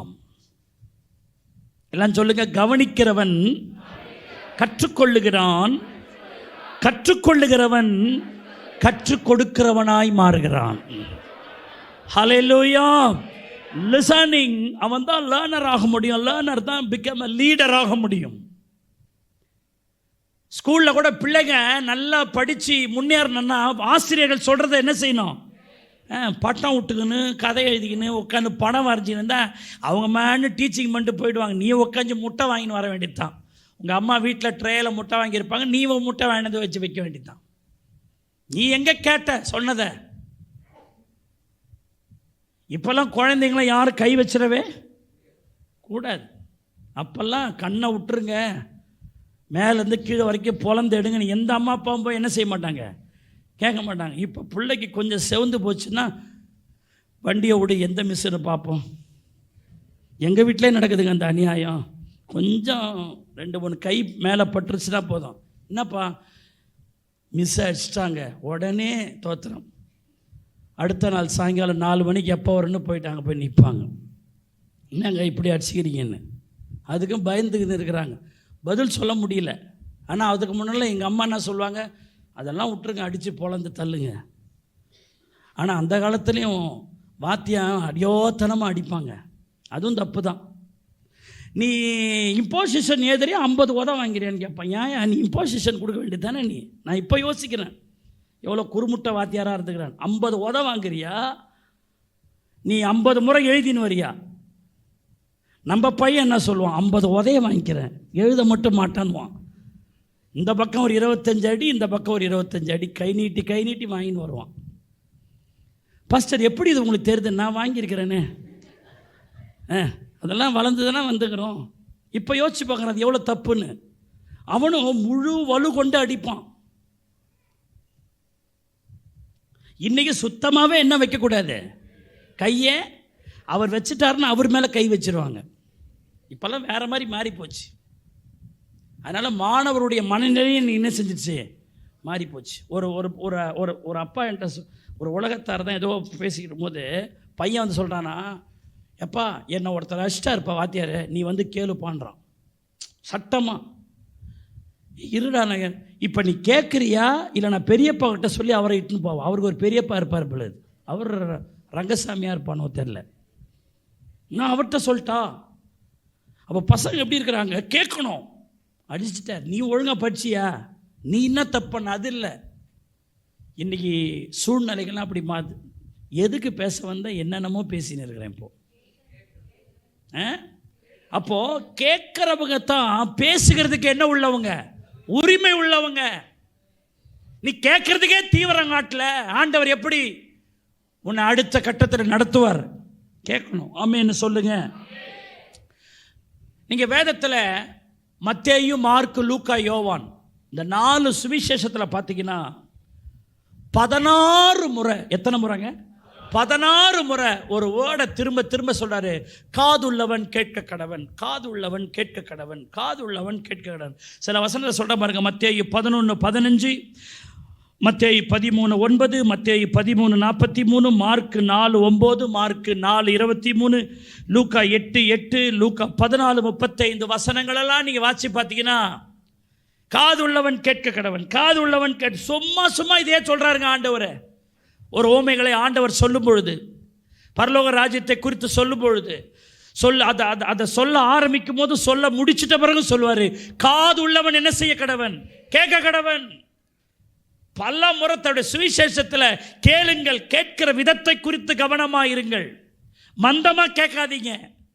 நீங்கள் கேள்வியில் மந்தமாக இருக்கிறீங்க, கேளுங்க கேளுங்க. இதே தான் ஆண்டவர் பல முறை சொல்றாரு. ஏன்னா கேட்கிறவங்க தான் அதை சொல்றவர் இருக்கிறாங்கன்னு அர்த்தம். அல்லேலூயா. ஒருத்தர் மேலே எனக்கு அன்பு இல்லைன்னு சொன்னா அவர் சொல்றதை நான் என்ன செய்ய மாட்டேன், கேட்க மாட்டேன். சொல்றாரு, காது உள்ளவன் என்ன செய்யட்டும், கேட்கட்டும். வெளிப்படுத்தின விசேஷத்தில் வந்து பார்த்தீங்கன்னா ஒரு 7 முறை சபைக்கு ஆண்டவர் செய்தியை சொல்லும்போது சொல்றார், ஆவியானவர் சபைக்கு சொல்லுகிறதை காதுள்ளவன். வெளிப்படுத்தல் 2:7, வெளிப்படுத்தல் 2:11, வெளிப்படுத்தல் 2:29, வெளிப்படுத்தல் 3:6, வெளிப்படுத்தல் 3:13, வெளிப்படுத்தல் சோத்தரிக்கிறோம் 3:22, 20 ஆகிய வசனத்தை பார்த்தீங்கன்னா, ஆவியானவர் சபைக்கு சொல்லுகிறதை காதுள்ளவன் கேட்க கடவன். கேளு கேளுன்றார் ஆண்டவர். அங்கதான் இயேசுவின் மேல் வச்சிருக்கிற அன்பு வெளிப்படுது. நீ சும்மாங்காட்டியும் செய்தி சொல்லப்படும் போது அதை குறித்து ஆழமாய் நீ கேட்காம நீ பல சிந்தனையோடு உட்கார்ந்து இருந்தான்னா உன்னை குறித்து ஆண்டவர் வருத்தப்படுவார். ஆதியில் கொண்டிருந்த அன்பை விட்டுட்டான்வாரு. சபையில் வரும்போது பிரசங்க நேரத்தில் ரொம்ப ஜாக்கிரதையா ஷார்ப்பாக இருக்கணும். உங்களை கர்த்தர் பார்த்துட்டு இருப்பாரு. பரலோகத்திலிருந்து உங்களை ஃபோக்கஸ் பண்ணுவார். என் பையன் என் வார்த்தை மேலே ரொம்ப கவனம் வைக்கிறானா இல்லை அங்கங்கே இப்படி வேடி. எனக்கு இப்போ நான் சில நேரங்களில் உங்களை கவனிக்காமல் கூட போகலாம். ஆனால் இயேசுனார் உங்களை கவனிச்சுன்னே இருக்கிறார். அதை வச்சு தான் உங்கள் ஃபேமிலி லைஃப், உங்கள் வாழ்க்கையினுடைய நீ உருப்படுறதுக்கான வழியா இல்லை முன்னேறதுக்கான வழியான்னு நீ கேட்குற விதத்தை வச்சு தான் இருக்குது. சோத்திரம். இப்போ இன்னொன்று சொல்கிறேன் பாருங்க. இப்போ ஆவியானவர் சபைக்கு சொல்கிறத காதுள்ளவன் கேட்க கடவுன்னு அப்படியே கிட்டத்தட்ட ஒரு 7 முறை சொன்னார். வெளிப்படுத்தல் 13:9 நான் வாட்சி பார்க்குறேன். அங்கே ஆவியானவரும் வரல, சபையும் வரல. காதுள்ளவன் எவனோ அவன் கேட்க கடவன்ற வார்த்தை மட்டும்தான் இங்கே வருது. இங்கே ஆவியானவரும் இல்லை, சபையும் இல்லை. ஏனென்றால் வெளிப்படுத்தல் 13ஆம் அதிகாரங்கள் எல்லாம் அந்தி கிறிஸ்துவின் ஆட்சி காலத்தை பற்றி பேசுகிற அதிகாரம். வெளிப்படுத்தல் 13ஆம் அதிகாரங்கள் வரும்பொழுதெல்லாம் சபையும் பூமியில் இருக்காது, ஆவியானவர் பூமியில் இருக்க மாட்டார். அந்தி கிறிஸ்துவினுடைய உபத்திரவ காலத்தில் சபை இல்லை, ஆவியானவர் இல்லை, எதுவுமே இல்லாமல் மொட்டையா வசனம் வருது. காதுள்ளவன் எவனோ கேட்க கடவன். நான் சொல்றேங்க, இது கடைசி காலம். கிருபையின் வாசல் அடைபடும் முன்னே கர்த்தருடைய வார்த்தையை கேட்டு. காலம்லாம் நீ முடிஞ்சு போய் வார்த்தையை கேட்டு ஒன்றும் ஆக போறதில்லை. இது கேட்க வேண்டிய ஒரு காலம். ஏனென்றால் ஆமோஸ் 8:11 சொல்லுகிறது, கர்த்தருடைய வசனம் கேட்க கிடைக்காத, லிசன் ப்ளீஸ், கர்த்தருடைய வசனம் கேட்க கிடைக்காத பஞ்சத்தை அனுப்புவேன் என்று கர்த்தராகிய ஆண்டவர் சொல்லுகிறார். இன்னைக்கு நீ கர்த்தருடைய வார்த்தையை கேட்கிற நீங்கள் பாக்கியவான்கள். இன்று கேட்கிற நீங்கள் பாக்கியவான்கள். கேட்க கிடைக்காத ஒரு காலம் வரப்போகிறது. கர்த்தருடைய வசனத்தை கேட்கும்படி ஒரு திசை தொடங்கி இன்னொரு திசைக்கு ஜனங்கள் போவார்களாம். அவர் காதுகளில் வசனம் கேட்காதாம். இன்றைக்கு கேட்கிற நீங்கள் பாக்கியவான்கள். கர்த்தருடைய வசனம் உங்க காதுல விழுதே. தேவ பிள்ளையே, இது கிருபையின் காலம் என்பதற்காகத்தான் வசனங்கள் ஒவ்வொரு நாளும் உங்கள் காதுகளிலே விழுகிறது. கேட்க கிடைக்காத ஒரு காலம் வருது. ஆமென், ஹல்லேலூயா. கவனிக்கணும், இப்பவே உள்ள வாங்கிக்கணும். மார்க் 4:24 சொல்லுது, அவர் அவர்களை நோக்கி நீங்கள் கேட்கிறதை கவனியுங்கள். ஆண்டவர் தெளிவா சொல்றார், கேட்கிறதை என்ன செய்யுங்க, கவனிங்க. எந்த அளவினால் அளக்கிறீர்களோ அந்த அளவிலே உங்களுக்கு அளக்கப்படும். கேட்கிற உங்களுக்கு அதிகமாய் கொடுக்கப்படும். கேட்கிறவனு தான் கொடுக்கப்படும். நீ ஆண்டவருடைய வார்த்தையை கேட்கலனா உனக்கு ஒன்று கொடுக்கப்படாது. எல்லாம் சொல்லுங்க, கேட்கிற விதத்தை குறித்து நான் கவனமாக இருக்க வேண்டும். கேட்கிற எங்களுக்கு தான் அதிகமாய் கொடுக்கப்படும். அந்த அர்த்தத்தை தான் பைபிள் சொல்லுது. நீ எந்த விதத்தில் அளக்கிறியோ அந்த விதத்தில் தான் கர்த்தர் உனக்கு என்ன செய்வார். நீ சர்ச்சில் உட்காந்து வசனமே கேட்கல, ஒரு நன்மையும் உனக்கு வரப்போறதில்லை பிரதர் சிஸ்டர். கர்த்தருடைய வசனத்தை கேட்காத உனக்கு, கர்த்தருடைய வசனத்தை கேட்காத உன் குடும்பத்திற்கு தேவன் ஒன்றையும் செய்ய போகிறதில்லை. ஏனென்றால் நான் எந்த அளவில் அளக்கிறேனோ அந்த அளவுக்கு தான் அவள் அளக்கப்படும். சிம்பிள். நீங்க கோலாட்டம் போட்டுனா எனக்கு அவர் கோலாட்டம் போடுவார். நான் கேட்காமல் செல்போனை நோண்டிக்கொண்டும் எழுந்து போகிறதும் வருகிறதும் கேளாது. அதுதான் பெற்றோர் இங்கே நீங்கள் உட்கார்ந்து மட்டுமல்ல, உன் பிள்ளைகளும் கர்த்தருடைய வார்த்தை கேட்டார்களா என்பதில் கவனமாக இருக்க வேண்டும். எனக்கு தெரியாதுன்னா உன் குடும்பம் தான் நடு ரோட்டில் நிற்கும். எனக்கு தெரியாது. அது என் குடும்பமாக இருந்தாலும் சரி தான், உங்கள் குடும்பமாக இருந்தாலும் சரி தான். பெற்றோர் பொறுப்பாக இருக்கணும். நாங்கள் சின்ன வயசில் இருக்கும்போது எங்கள் அம்மா அப்படி எங்கே உட்காந்து இருப்பானான்னு பார்ப்பாங்க. நாங்கள் எழுந்து எங்கேயாவது ஞாயிற்றுக்கிழமை ரோட்டில் விளையாடின்னு இருப்போம். அவ்வளோதான். அன்றைக்கி கல்யாணம் எல்லாம் நடக்கும். எனக்கு தோத்திரம். ரோடுன்னு பார்க்க மாட்டாங்க, எதுன்னு பார்க்க மாட்டாங்க. இழுத்துக்குன்னு வந்து வச்சு வெள்ளு வெளுத்து உக்காரான்ட்டு அப்புறம் இங்கே வெளியே ஒரு கல்யாணத்தை நடத்தி வீட்டில் ஒரு கல்யாணம் நடத்துவாங்க. எனக்கு அதுக்காகவே உதைக்கு பயந்தே உட்காந்து வசனம் கேட்கணுன்ற ஒரு எண்ணம் வரும். அப்படிலாம் வளர்க்க போய்த்தா இன்னைக்கு உங்களுக்கு வசனம் சொல்கிறேன். நான் சும்மா பிள்ளைய பெக்கிறது பெருசு இல்லை. அவங்க வசனம் கேட்குறாங்களா, கர்த்தருடைய வார்த்தையின் மேலே கவனமாக இருக்கிறாங்களான்னு பெற்றோரும் அதை கவனிக்கணும். ஏன்னா நீ போடுற சோறு உன் பிள்ளைய வளர்க்க போகிறது இல்லை. அவன் கேட்குற வசனம் தான் அவன் வாழ வைக்க போது. அவனை கையை தட்டி ஆவியில் நிறைந்து உன் பிள்ளைகளும் நீயும் கர்த்தருடைய வார்த்தையை கேட்கணும். எந்த அளவில் நீங்கள் அளக்கிறீர்களோ அந்த அளவில் தான் உங்களுக்கு அளக்கப்படும். அதான் ஆண்டவர் சொன்னார், கேட்கிற விதத்தை குறித்து கவனிங்கன்றார். ஹல்லேலூயா. சில நேரம் பெற்றோரே சரியா கேட்கல, பிள்ளை எப்படி கேட்பான்? அதெல்லாம் எதெல்லாம் சீரியஸாக இருக்கணும் அதெல்லாம் சீரியஸாக இருக்கணும். அதெல்லாம் இறக்கமே காட்டக்கூடாது. சண்டே கிளாஸில் பிள்ளைகளுக்கு என்ன வசனம் சொல்லி கொடுத்தாலும் ஒரு பெற்றோர் கேட்கணும், சயின்ஸு படிச்சியாடா, மேக்ஸை போட்டியாடா? பூமியில் கொஞ்ச நாள் வாழ்கிற வாழ்க்கை. அவன் பார்க்குற மேக்ஸும் சயின்ஸும் அவனை பரலோகத்தில் கொண்டு போகப்படுறதில்ல. அதுக்காக நான் அதை படிக்க வேணான்னு சொல்லலை. அதுக்கு ஈக்குவலாக அவனுக்கு வசனம் தெரியணும். அவனுக்கு வசனத்தை கேட்கணும். அதில் ஆர்வத்தை உண்டு பண்ணும்படி பெற்றோர்கள் கவனமாக இருக்கணும். ஆண்டவர் சொல்றாரு, அவரில் அன்பு கூர்ந்து அவருடைய சத்தத்துக்கு என்ன கொடுக்கணும்? நம்பர் 1. ஏன் நான் செவி கொடுக்கணும்? நான் ஏன் செவி கொடுக்கணும்? நம்பர் 1, தேவனுக்கு ஏற்கும் பலி. அது தேவன் ஏற்கிற பலி செவி கொடுக்கிறது தான். நீ வேற எந்த பலியை ஆண்டவருக்கு செலுத்துறன்னு சொன்னாலும் அந்த பலி அவர் விரும்பல. நான் ஆண்டவருக்கு அதை பண்றேன் இதை பண்றேன், நீ என்ன பண்ணி ஏசுனார் ஐஸ் வைக்க முடியாது. நீ எந்த பலி செலுத்தினாலும் அது அவருக்கு விருப்பம் இல்லை. அவருக்கு செவி கொடுக்கறீங்க பாருங்க, அதான் அவர் விரும்புகிற பலி. ஹல்லேலூயா. சங்கீதம் 40:6 பாருங்க. பலியையும் காணிக்கையும் நீர் விரும்பாமல் என் செவிகளை திறந்தீர். சர்வாங்க தகனங்களும் பாவ நிவாரண பலியையும் நீ கேட்கவில்லை, என் செவிகளை திறந்தீர். ஆண்டவருடைய வார்த்தையை கேட்க இவனுக்கு வக்கு கிடையாது. ஆனால் அதை செஞ்சேன் இதை செஞ்சேன்னு ஆண்டவரை நீ கவர் பண்ண முடியாது. கேட்டியா? உன் செவி என் வார்த்தைக்கு நேராக திறந்திருந்ததா?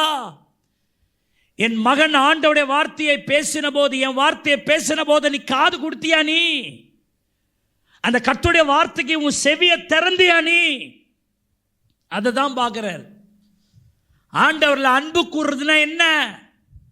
ஆதி அன்பில் நிலைத்திருக்கிறதுனா என்ன? கர்த்தருடைய வார்த்தைக்காக என் செவியை நான் திறக்கிறது. அல்லேலூயா, அல்லேலூயா. தேவன் சொல்லும்போது செவி கொடுக்க வேண்டும் என்று கர்த்தர் விரும்புகிறார். தவறுங்க, ஆண்டவர் பேசிக்கிட்டு தான் இருக்கிறார். ஒவ்வொரு நாளும் கர்த்தர் என்ன செஞ்சுக்கிட்டு தான் இருக்கிறாருங்க? பேசிக்கிட்டு தான் இருக்கிறாரு. யாரு செவியெல்லாம் கர்த்தருடைய சத்தத்துக்கு திறந்திருக்குதோ அவங்களுக்கு கர்த்தருடைய வார்த்தை கேட்டுக்கிட்டு தான் இருக்குது. அல்லேலூயா. நம்ம காதல கோளாறு இருக்கிறதுனால தான் தேவனுடைய சத்தம் நம்ம காதல என்ன செய்யல, விழலை. சில சொல்றாங்க, ஆண்டவர் என்கிட்ட பேசவே மாட்டாரு. நீ உன் காது கோளாறா வச்சுக்கின்னு நீ எப்படி ஆண்டவர்கிட்ட பேசுவார்? அவர் தினந்தோறும் அவர் சத்தம் பூச்சக்கரம் எங்கு தொனித்து கொண்டு தான் இருக்குது. அவர் பேசாத ஒரு நாளும் இல்லை. அவர் 24 மணி நேரமும் பேசிக்கிட்டே தான் இருக்கிறாரு. அவர் சத்தம் வெளிப்பட்டுக்கிட்டே தான் இருக்குது. உன் செவியை திறந்த வார்த்தை உள்ளவது விழும். ஆமேன்னு சொல்லுங்க. பாருங்க, ஒரு முறை ஆகார் சொல்றாங்க, ஆதியாகமம் 16:13 சொல்றாங்க, என்ன சொல்றாங்க? என்னை காண்பவரை நான் இவ்விடத்தில் கண்டேன். பாருங்க, என்னை காண்கிற ஒரு தெய்வத்தை இன்னைக்கு தான் நான் என்ன செஞ்சேன், கண்டேன்னு சொல்லி நீர் என்னை காண்கிற தேவன் பேர் வச்சாங்க. இந்த வார்த்தை கொஞ்சம் கவனிங்க. என்னை காண்கிற ஒருவரை நான் இன்று கண்டேன், அதான் அர்த்தம். அதுபோல தான் ஆண்டவர் பேசிக்கிட்டே தான் இருக்கிறார். அவர் வெறும் ஞாயிற்றுக்கிழமை மட்டும் பேசுறதில்லை, விசேஷ கூட்டங்களை மட்டும் பேசுறதில்லை. அவர் 24 மணி நேரமும் அவர் பேசிக்கிட்டே தான் இருக்கிறாரு. யார் செவியெல்லாம் திறந்து வச்சிருக்கிறாங்களோ அவங்களுக்கெல்லாம் கர்த்தருடைய வார்த்தை விழுகிறது. அல்லேலூயா. சங்கீதம் 81:8 சொல்றாரு, என் ஜனமே கேள், உனக்கு சாட்சியிட்டு சொல்லுவேன். சிலவேளை நீ எனக்கு செவி கொடுத்தால் நல்லா இருக்குமே, நலமா இருக்குமே, ஆனா செவி கொடுக்க மாட்டேன்றியே. செவி கொடுத்தா நல்லா இருக்குமே. 11 வசனம் அதே அதிகாரத்தில் பாருங்க, என் ஜனமோ என் சத்தத்துக்கு செவி கொடுக்கல, இஸ்ரவேல் என்னை விரும்பவில்லை. பாருங்க, அப்போ தேவனை யார் விரும்புகிறாங்களோ அவங்க தான் அவருடைய சத்தத்துக்கு செவி கொடுக்குறாங்க. இப்போ உங்க நிலைமை என்ன கொஞ்சம் வச்சு பாருங்க. இந்த வசனம் எவ்வளவு நமக்கு தெளிவா சொல்லுது பாருங்க. என் ஜனமோ என் சத்தத்துக்கு என்ன கொடுக்கல, செவி கொடுக்கல. காரணம், அவர்கள் என்னை விரும்பவில்லை. அப்ப விரும்புறவங்க தான் அவருக்கு என்ன கொடுப்பாங்க. அப்ப நீங்க விரும்புறீங்களா விரும்பலையான்னு இதெல்லாம் தான் தெரியும். ஒரு பிரசங்கமும் உள்ள போறதில்லை, ஏன்னா இயேசு மேல உனக்கு விருப்பமே இல்லையே. 13 வசனம் பாருங்க, என் ஜனம் எனக்கு செவி கொடுத்து இஸ்ரவேல் என் வழிகளில் நடந்தால் எவ்வளவு நலமா இருக்கும். அடுத்த வசனத்தில் வரும், நான் சீக்கிரமாய் வந்து உன் சத்துருக்களை நான் உனக்கு விரோதமாக அழித்து போடுவனே, அப்படிலாம் சொல்றாரு. எந்த ஒரு தேவ பிள்ளை ஆண்டவருக்கு செவி கொடுக்கலையோ, ஆண்டவர் உங்கள் வாழ்க்கையில செயல்படாதபடி நீங்களே அவர் கயிறு கொண்டு கட்டிடுறீங்கன்னு அர்த்தம்.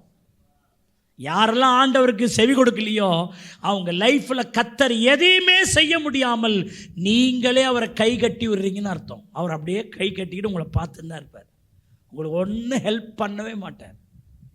ஏன்னா அவருக்கு நீங்கள் செவி கொடுக்கலையே. நீங்கள் செவி கொடுத்தா தானே உங்கள் லைஃபுக்குள்ளே அவர் வருவார்.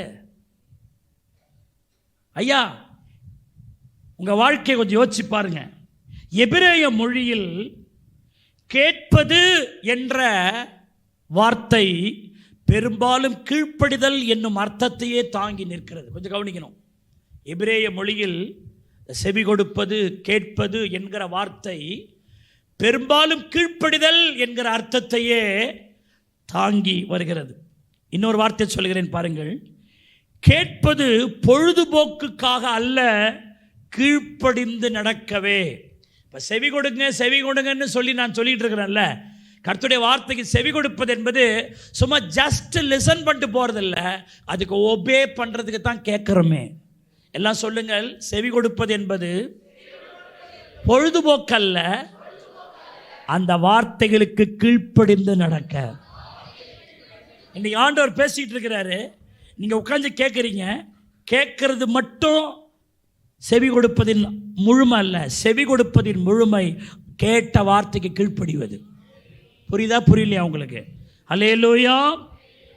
அக்காலத்தில் அடிமையான ஒருவன், அடிமையா இருக்கிற ஒருவன் எஜமான் சொல்வாரு, எப்பா உன் அடிமை காலம்லாம் முடிஞ்சிருச்சு, இனிமே நீ எனக்கு நீ அடிமையா இருக்க வேண்டிய அவசியம் இல்லை, நீ விடுதலை பெற்று போகலாம் என்று விலைக்கு வாங்கி வந்த எஜமான் சொல்றார் அந்த அடிமைட்ட, நான் உனக்கு காசு கொடுத்து வாங்கினேன், அந்த காலமெல்லாம் முடிஞ்சு போச்சு, நீ இனிமே எனக்கு அடிமையா இருக்க வேண்டாம், நீ விடுதலை பெற்று போகலாம் அப்படின்னு ஒரு எஜமான் சொல்றார்.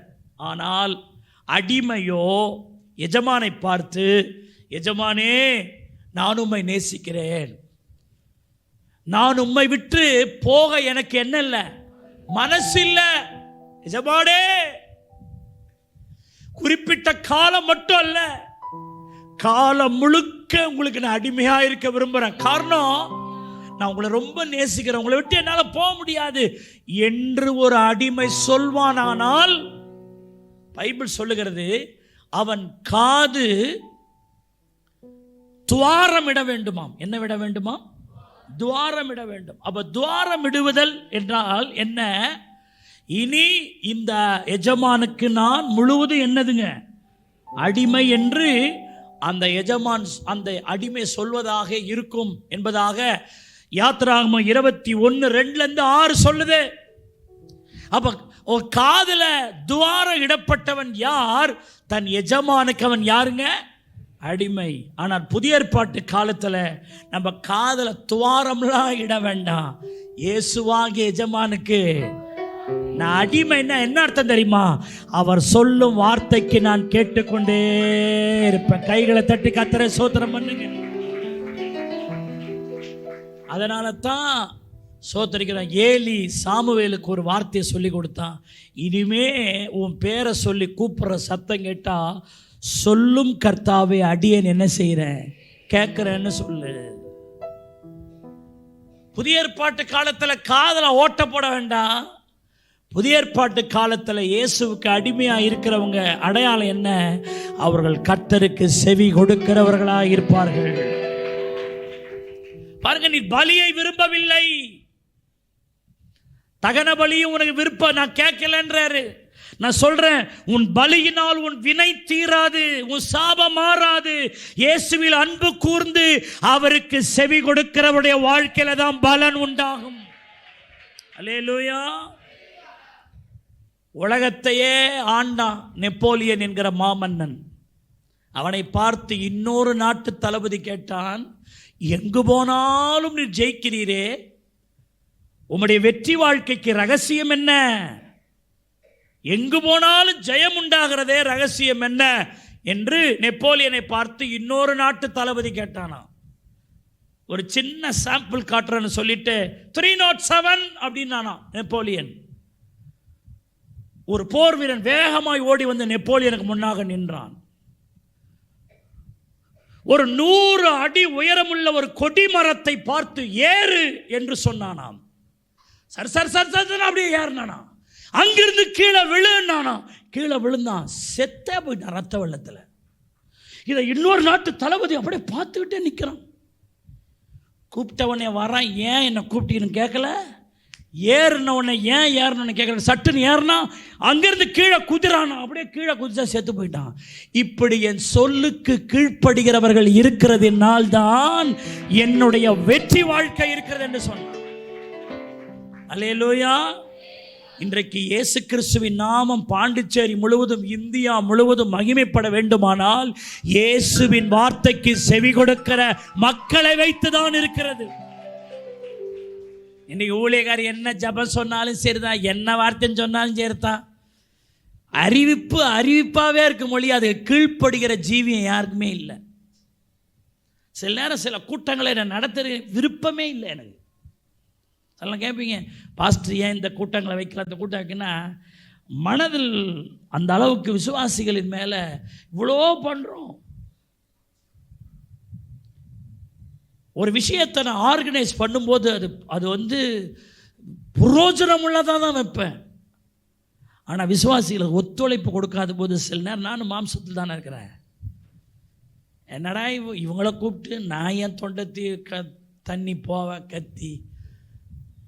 அந்த நேரத்தில் சிலலாம் வராது, எனக்கு தெரியும். அவங்க ஞாயிற்றுக்கிழமை மட்டும்தான் வருவாங்க, சில கூட்டங்கள் தான் வருவாங்க. என்ன ஸ்பெஷல் கூட்டம் வச்சாலும் அவங்க வரமாட்டாங்க, வீட்டிலேயே கொண்டு இருப்பாங்க. இதனாலேயே சில கூட்டங்களை நான் வைக்க முடியாமல் கூட போகுது.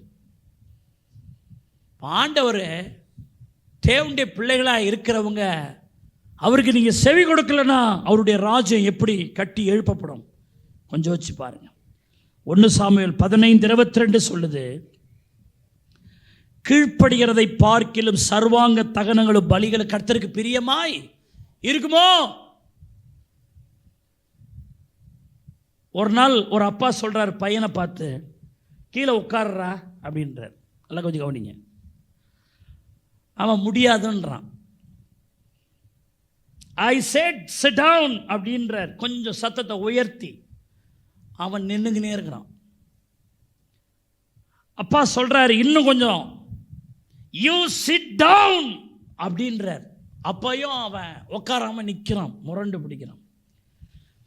கோபம் வந்து ஐ சே யூ சிட் டவுன் அப்படின்னு அவன் தலையை அழுத்தி உட்கார வைக்கிறார். அவன் கீழே அப்படியே அழுத்தி உட்கார வச்சுட்டு உட்காந்து அவன் சொல்கிறான், இன்னும் என் இருதயத்தில் நான் நின்று கொண்டு தான் இருக்கிறேன்னு சொல்கிறான். இந்த கவனிங்க, உட்கார வச்சுட்டாரு. ஆனால் அவன் என்ன சொல்கிறான் அப்பாட்ட, நீங்கள் என்னை உட்கார வச்சிருக்கிறீங்க, ஆனால் என் இருதயத்தில் நான் இன்னும் என்ன தான் செஞ்சுருக்கிறேன் அப்படின்னா அப்பாவுடைய அந்த சொல்லுக்கு அவன் முழுமை என்ன செய்யல. சில ஆட்கள் நிறைய பேர் அப்படி தான் இருக்கிறாங்க, மனசார செவி கொடுக்கறது இல்லை. பாஸ்டர் சொல்கிறாரு, பொண்டாட்டி சொல்கிறா, புருஷன் சொல்கிறான், அம்மா சொல்கிறான்னு அதுக்காக மனசே இல்லாமல் உட்காந்துருப்பாங்க. ஆனால் அவர்களுக்கு இருதயத்தில் ஆண்டவர் மேலே அன்போ பாசமோ பரிவோ எதுவும் இல்லை. அப்படின்னா அது வேஸ்ட்டு தானே. இன்றைக்கி உங்கள் இருதயம் எப்படி இருக்குன்னு கொஞ்சம் யோசிச்சு பாருங்க. ஆண்டவருக்கு உண்மையிலே அன்பு கூர்ந்து கீழ்ப்படுறோமா? அவரில் அன்பு கூறுறவங்க ஜி மேஜர், அவரில் சோத்திர கீழ்ப்படிவாங்கல்ல. ஹல்லேலூயா. செவிகளை நீ திறந்து விட்டீர், செய்வோம் உம் சித்தம். செவிகளை நீ திறந்து விட்டீர், செய்வோம் உம் சித்தம். இந்த புவிதனிலே உம் விருப்பம் பூரணமாகட்டுமே. இந்த புவிதனிலே உம் விருப்பம் பூரணம். செவிகளை நீ திறந்து விட்டி, செய்வோமும் சீத்த. சத்தத்தை உயர்த்தி, செவிகளை நீ திறந்து விட்டி, செய்வோமும் சீத்த. இந்த புவிதனிலே உம் விருப்பம் பூரணமாகட்டுமே. இந்த புவிதனிலே பூரணமாகட்டுமே. ஐயா வாழ்க வாழ்க, உம் நாமம் வாழ்க. ஐயா glory, உம் நாமம் வாழ்க. ஐயா வாழ்க வாழ்க, உம் நாமம் வாழ்க. ஐயா glory, உம் நாமம் வாழ்க. ஹல்லேலூயா. அடுத்த பாயிண்ட் போனால் இன்னும் சில டைம் ஆகுமான்னு தெரில எனக்கு. நான் வேக வேகமாக சுருக்கிறேன். நான் ஏன் செவி கொடுக்கணும்? ஆசீர்வாதத்திற்கு அதுவே வழி, வேற வழியே கிடையாது. உன் குடும்பம், உன் வாழ்க்கை ஆசீர்வதிக்கப்படுவதற்கு ஆண்டவர் வேற வழி வைக்கவே இல்லை. உபாகமம் 28வது அதிகாரம் அதனுடைய 2வது வசனத்தை பாருங்க. உபாகமம் 28:2, உன் தேவனாகிய கர்த்தரின் சத்தத்துக்கு செவி கொடுக்கும் போது இப்பொழுது சொல்லப்படும் ஆசீர்வாதங்கள் எல்லாம் உன் மேல வந்து என்ன செய்யும்? பலிக்கும். உபாகமம் 28:1 பாருங்க, அவர் சத்தத்துக்கு உண்மையாய் செவி கொடுப்பாயானால் உன் தேவனாகிய கர்த்தர் பூமியில் உள்ள சகல ஜாதிகளிலும் உன்னை எப்படி வைப்பாருங்க? மேன்மையா வைப்பார். ஆண்டவருடைய சத்தத்துக்கு செவி கொடுப்பதுதான் வாழ்க்கையின் ஆசீர்வாதம். நான் ஏன் செவி கொடுக்கணுன்றதுக்கெல்லாம் நான் உங்களுக்கு சொல்கிறேன். அது தேவன் ஏற்கிற பலி மட்டுமல்ல, உன் வாழ்க்கையின் ஆசீர்வாதத்துக்கு செவி கொடுக்கறதா முக்கியம். அல்லேலூயா. ஒரு நாள் ஈசாக்கு வந்து தன்னுடைய அவன் இருந்த தேசத்தில் சோத்திரம் பஞ்சம் வந்த உடனே அவன் எகிப்துக்கு போயிடலாமா அப்படின்னு அவன் டிசைட் பண்ணுறான். அப்போ ஆண்டவர் அன்றைக்கு ராத்திரியிலே அவனுக்கு சொப்பனத்தில் தோன்றி, நீ வந்து எகிப்துக்கு போகாமல் நான் சொல்லும் இந்த தேசத்திலே என்ன செய்ய, குடியிரு, நான் உன்னோடு கூட இருப்பேன்னு சொல்லிட்டு அவர் சொல்கிறாரு, உன்னுடைய தகப்பனாகிய ஆபிரகாம் என் சொல்லுக்கு கீழ்ப்படிந்தான். ஆதியாகமம் 26:4 பாருங்க. ஆபிரகாம் என் சொல்லுக்கு என்ன செஞ்சான்? கீழ்ப்படிஞ்சான். என் சொல்லுக்கு கீழ்ப்படிஞ்ச ஆபிரகாமை பூமி தாங்கக்கூடாது சீமானா மாத்தினேன். அவன் ஆடுகளும் மாடுகளும் திரளான வேலைக்காரர்கள் அவளுக்கு உண்டாயிருந்த காரணம் உன் தகப்பனாகி ஆபிரகாம் என் சொல்லுக்கு என்ன செஞ்சான். அந்த மாதிரி நீ என் சொல்லுக்கு கீழ்ப்படிஞ்சன்னா இந்த மழை இல்லாத தேசத்தில், பஞ்சமான தேசத்தில் கூட நான் உன்னை என்ன செய்ய முடியும், ஆஸ்வதிக்க முடியும். பைபிள் சொல்லுகிறது ஈசா ஆண்டவருடைய சொல்லுக்கு கீழ்ப்படிந்து அதே தேசத்தில் அவன் குடியிருந்ததுனாலே ஆதியாகமம் 26:12-13-14 சொல்லுகிறது. அந்த வருஷத்தில் அவன் விதை விதைத்தான். கர்த்தர் அவனை ஆசீர்வதித்ததினால் 100 மடங்கு என்ன அடைந்தான், பலனடைந்தான். அவன் வர வர விருத்தி அடைந்தான். அவன் மகா பெரியவனானான். அவன் ஐஸ்வர்யவானானான். அவனை கர்த்தர் ஆசீர்வதித்ததை கண்டு பெலிஸ்தியர் கூட அவன் மேல் என்ன கொண்டாங்களாம், பொறாமை கொள்ளுகிற விதமாக. மட்டுமல்ல, அவன் எங்கெல்லாம் துறவு தோண்டினானோ அங்கெல்லாம் என்ன வந்துச்சுங்க, தண்ணி வந்துச்சு. காரணம் ஒன்னே ஒன்று தான், அவர் சொல்லுக்கு அவன் கீழ்ப்படிந்தான். அல்லேலூயா. எப்படி ஆண்டவரே மழையே இல்லை, எல்லாம் காஞ்சி கரமமாக இருக்குது, அது எப்படி வரும், அது எப்படி ஆகும் அப்படின்னு எதிர்த்து கேட்காம அவர் சொல்லுக்கு அவன் கீழ்ப்படிந்தான். கானா ஒரு கல்யாணத்தில் மரியாள் சொன்னா, அவர் என்ன சொல்லுகிறாரோ அந்த சொல்ல மாத்திராதீங்கப்பா, அப்படியே கீழ்ப்படிஞ்சிருங்கப்பான்னு உடனே தண்ணீர் திராட்சரசமாய் மாறுது. கைதட்டி கர்த்தரை ஸ்தோத்திரம் பண்ணுங்க. ஒரு 20 வருஷத்துக்கு முன்னாடி இதே சபையில் நான் இருக்கிறேன், கூரை கொட்டா. அப்போ ஒருத்தர் என்னை பார்க்க வராரு. அப்போ அவர் கிராமத்தில் ஊழியம் செய்கிறேன்னு சொல்கிறார், விசுவாசத்தில் ஊழியம் செய்கிற, அவருடைய ஊழியத்தின் கஷ்டங்களெல்லாம் சொல்கிறார். அப்போது என் கையில் சோத்திரம் 10 ரூபா கட்டு 500 ரூபா வச்சுருக்கேன். புது எல்லாம் 10 ரூபா, புது 10 ரூபா. அப்போ தான் ஒரு விசுவாசி வந்து ஜெபம் பண்ணிட்டு அதை கொடுத்துட்டு போகிறாங்க. 500 ரூபா என்கிட்ட இருக்குது, எல்லாம் 10 ரூபாவாக இருக்குது, புதுசாக அப்படி பாக்கெட்டில் இருக்குது. அப்போ நான் ஜெபம் பண்ணிக்கிட்டு இருக்கேன். அவர் பேசுறதை கேட்டுட்ருக்கிறேன், அவருடைய ஊழியங்கள், அவருடைய கஷ்டங்கள்லாம். அப்போது நான் நினைக்கிறேன், இவ்வளோ கஷ்டப்படுறாரு, என்கிட்ட அந்த 500 ரூபாவை தவிர வேறு காசு இல்லை. சரி, இதிலேருந்து ஒரு 200 ரூபாயை என்ன செய்வோம், அவருக்கு எடுப்பண்ணு பாக்கெட்டில் விட்டு அப்படியே நோட்டை எண்ணுறேன். எனக்கும் அதுக்கு தான் தெரியும். அப்படியே எடுத்து கொடுக்கலான்னு யோசிக்கிறேன். அப்போ எனக்குள்ளே ஆண்டவர் பேசுகிறாரு, அவன் விசுவாசத்தில் ஊழியம் செய்கிறான்றான், கஷ்டப்படுறான்றான், ஏன் 500 ரூபாயாக கொடுத்தா என்ன, ஏன் 200 ரூபா தான் கொடுக்கணுமா அப்படின்னு ஒரு உணர்வு வருது. ஆனால் அந்த 500 ரூபா கொடுத்துட்டா அடுத்தது எனக்கு ஒன்றுமே இல்லை. இப்போ சொல்கிறவர் யாருங்க, வானத்தையும் பூமியும். அப்போ அந்த சொல்லுக்கு நான் என்ன செய்யணும், கீழ்ப்படிஞ்சு அடுத்த நேரம் ஆண்டவர் சொல்லிட்டாருன்னு அப்படியே அந்த வந்த ஊழியக்காருக்கு 500 ரூபா கொடுத்து அனுப்பிட்டேன். அவர் இப்படி வாங்கின்னு இப்படி போகிறாரு. இன்னொருத்தர் என்னை பார்க்க வராரு, அவர் 5000 ரூபாய் எனக்கு காணிக்க கொடுக்குறாரு.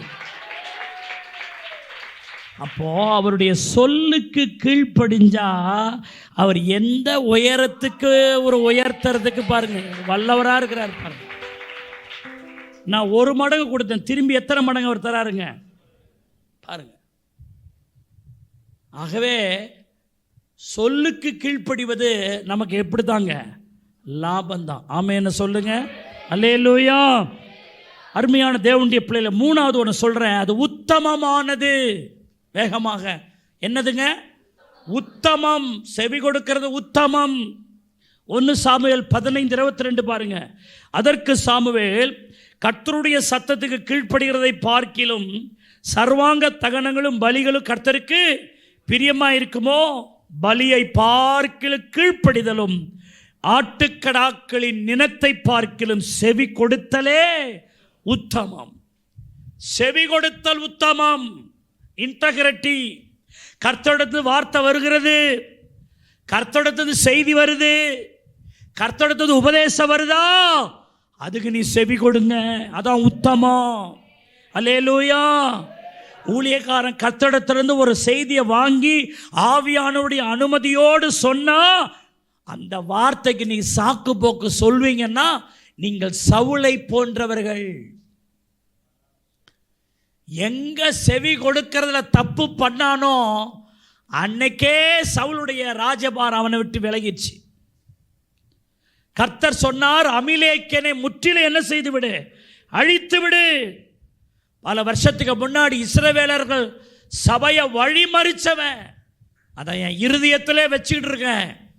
அவனுக்கு இரக்கம் காட்டாத, அவனுடைய இதை எல்லாவற்றையும் அழிச்சிருன்னு கர்த்தர் சொன்னா ஃபுல்லாக அழிச்சிடணுமா அழிக்கக்கூடாதா? அழிச்சிடணும். அவர் சொன்னா கீழ்ப்படிஞ்சணும்.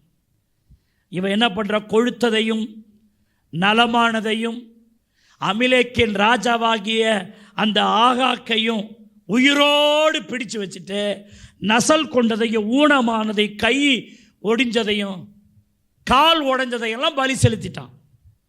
தீர்க்கதரிசி கேட்குறாரு, என்னப்பா பண்ண? அவன் சொல்கிற, உங்களுடைய கட்டளையெல்லாம் நிறைவேற்றின. அப்படின்னா என் காதில் எல்லாம் சத்தம் கேட்குது, அதெல்லாம் யாருதுப்பா? ஆடு சத்தம், மாடு சத்தம், அப்புறம் அமிலேக்கின் ராஜா சத்தம்லாம் கேட்குது, இதெல்லாம் ஏன்? உம்முடைய தேவனாகிய கர்த்தருக்கு அதெல்லாம் பலி செலுத்த வச்சிருக்கிறேன்னு அவன் சொல்கிறான். பாருங்க, ஆண்டோடைய சத்தத்துக்கு செவி கொடுக்கல, பதில் பாருங்க. நம்ம விசுவாசி இருக்குதே, அப்படியே அப்பா பதில் பயங்கரமாக வச்சுருப்பாங்க. ஏன் ப்ரேயருக்கு வரல? பாஸ்டர், ஆண்டவருக்கு தெரியும் என்னுடைய நிலையெல்லாம், ஆண்டவர் தெரியும். அப்படியே அம்மிகளில் வச்சு நசிக்கலான்னு போகிறோம். நாங்கள் சொல்கிறோம், எங்களுக்கே வழக்கம் கொடுத்தோம், இவங்க இயேசுநாதருக்கே வழக்கம் கொடுக்குறாள், எனக்கு கொடுக்க மாட்டாங்க. ஆண்டவருக்கே எல்லாம் தெரியுமா அவங்க நிலைமெல்லாம். அதனால் என்னென்ன சொல்கிறாங்க, நீங்கள் மூடுங்க பாஸ்டர்ன்றாங்க பொழுது. ஆண்டவருக்கே தெரியும்னா நான் என்ன பண்ணுறது? நான் சாதாரண ஒரு ஆள், எனக்கு என்ன சொல்ல வராங்கப்பா? அவங்க ஆண்டவர் லெவலுக்கு பேசுகிற ஆள்கிட்ட நான் போய் என்ன பேசுறது?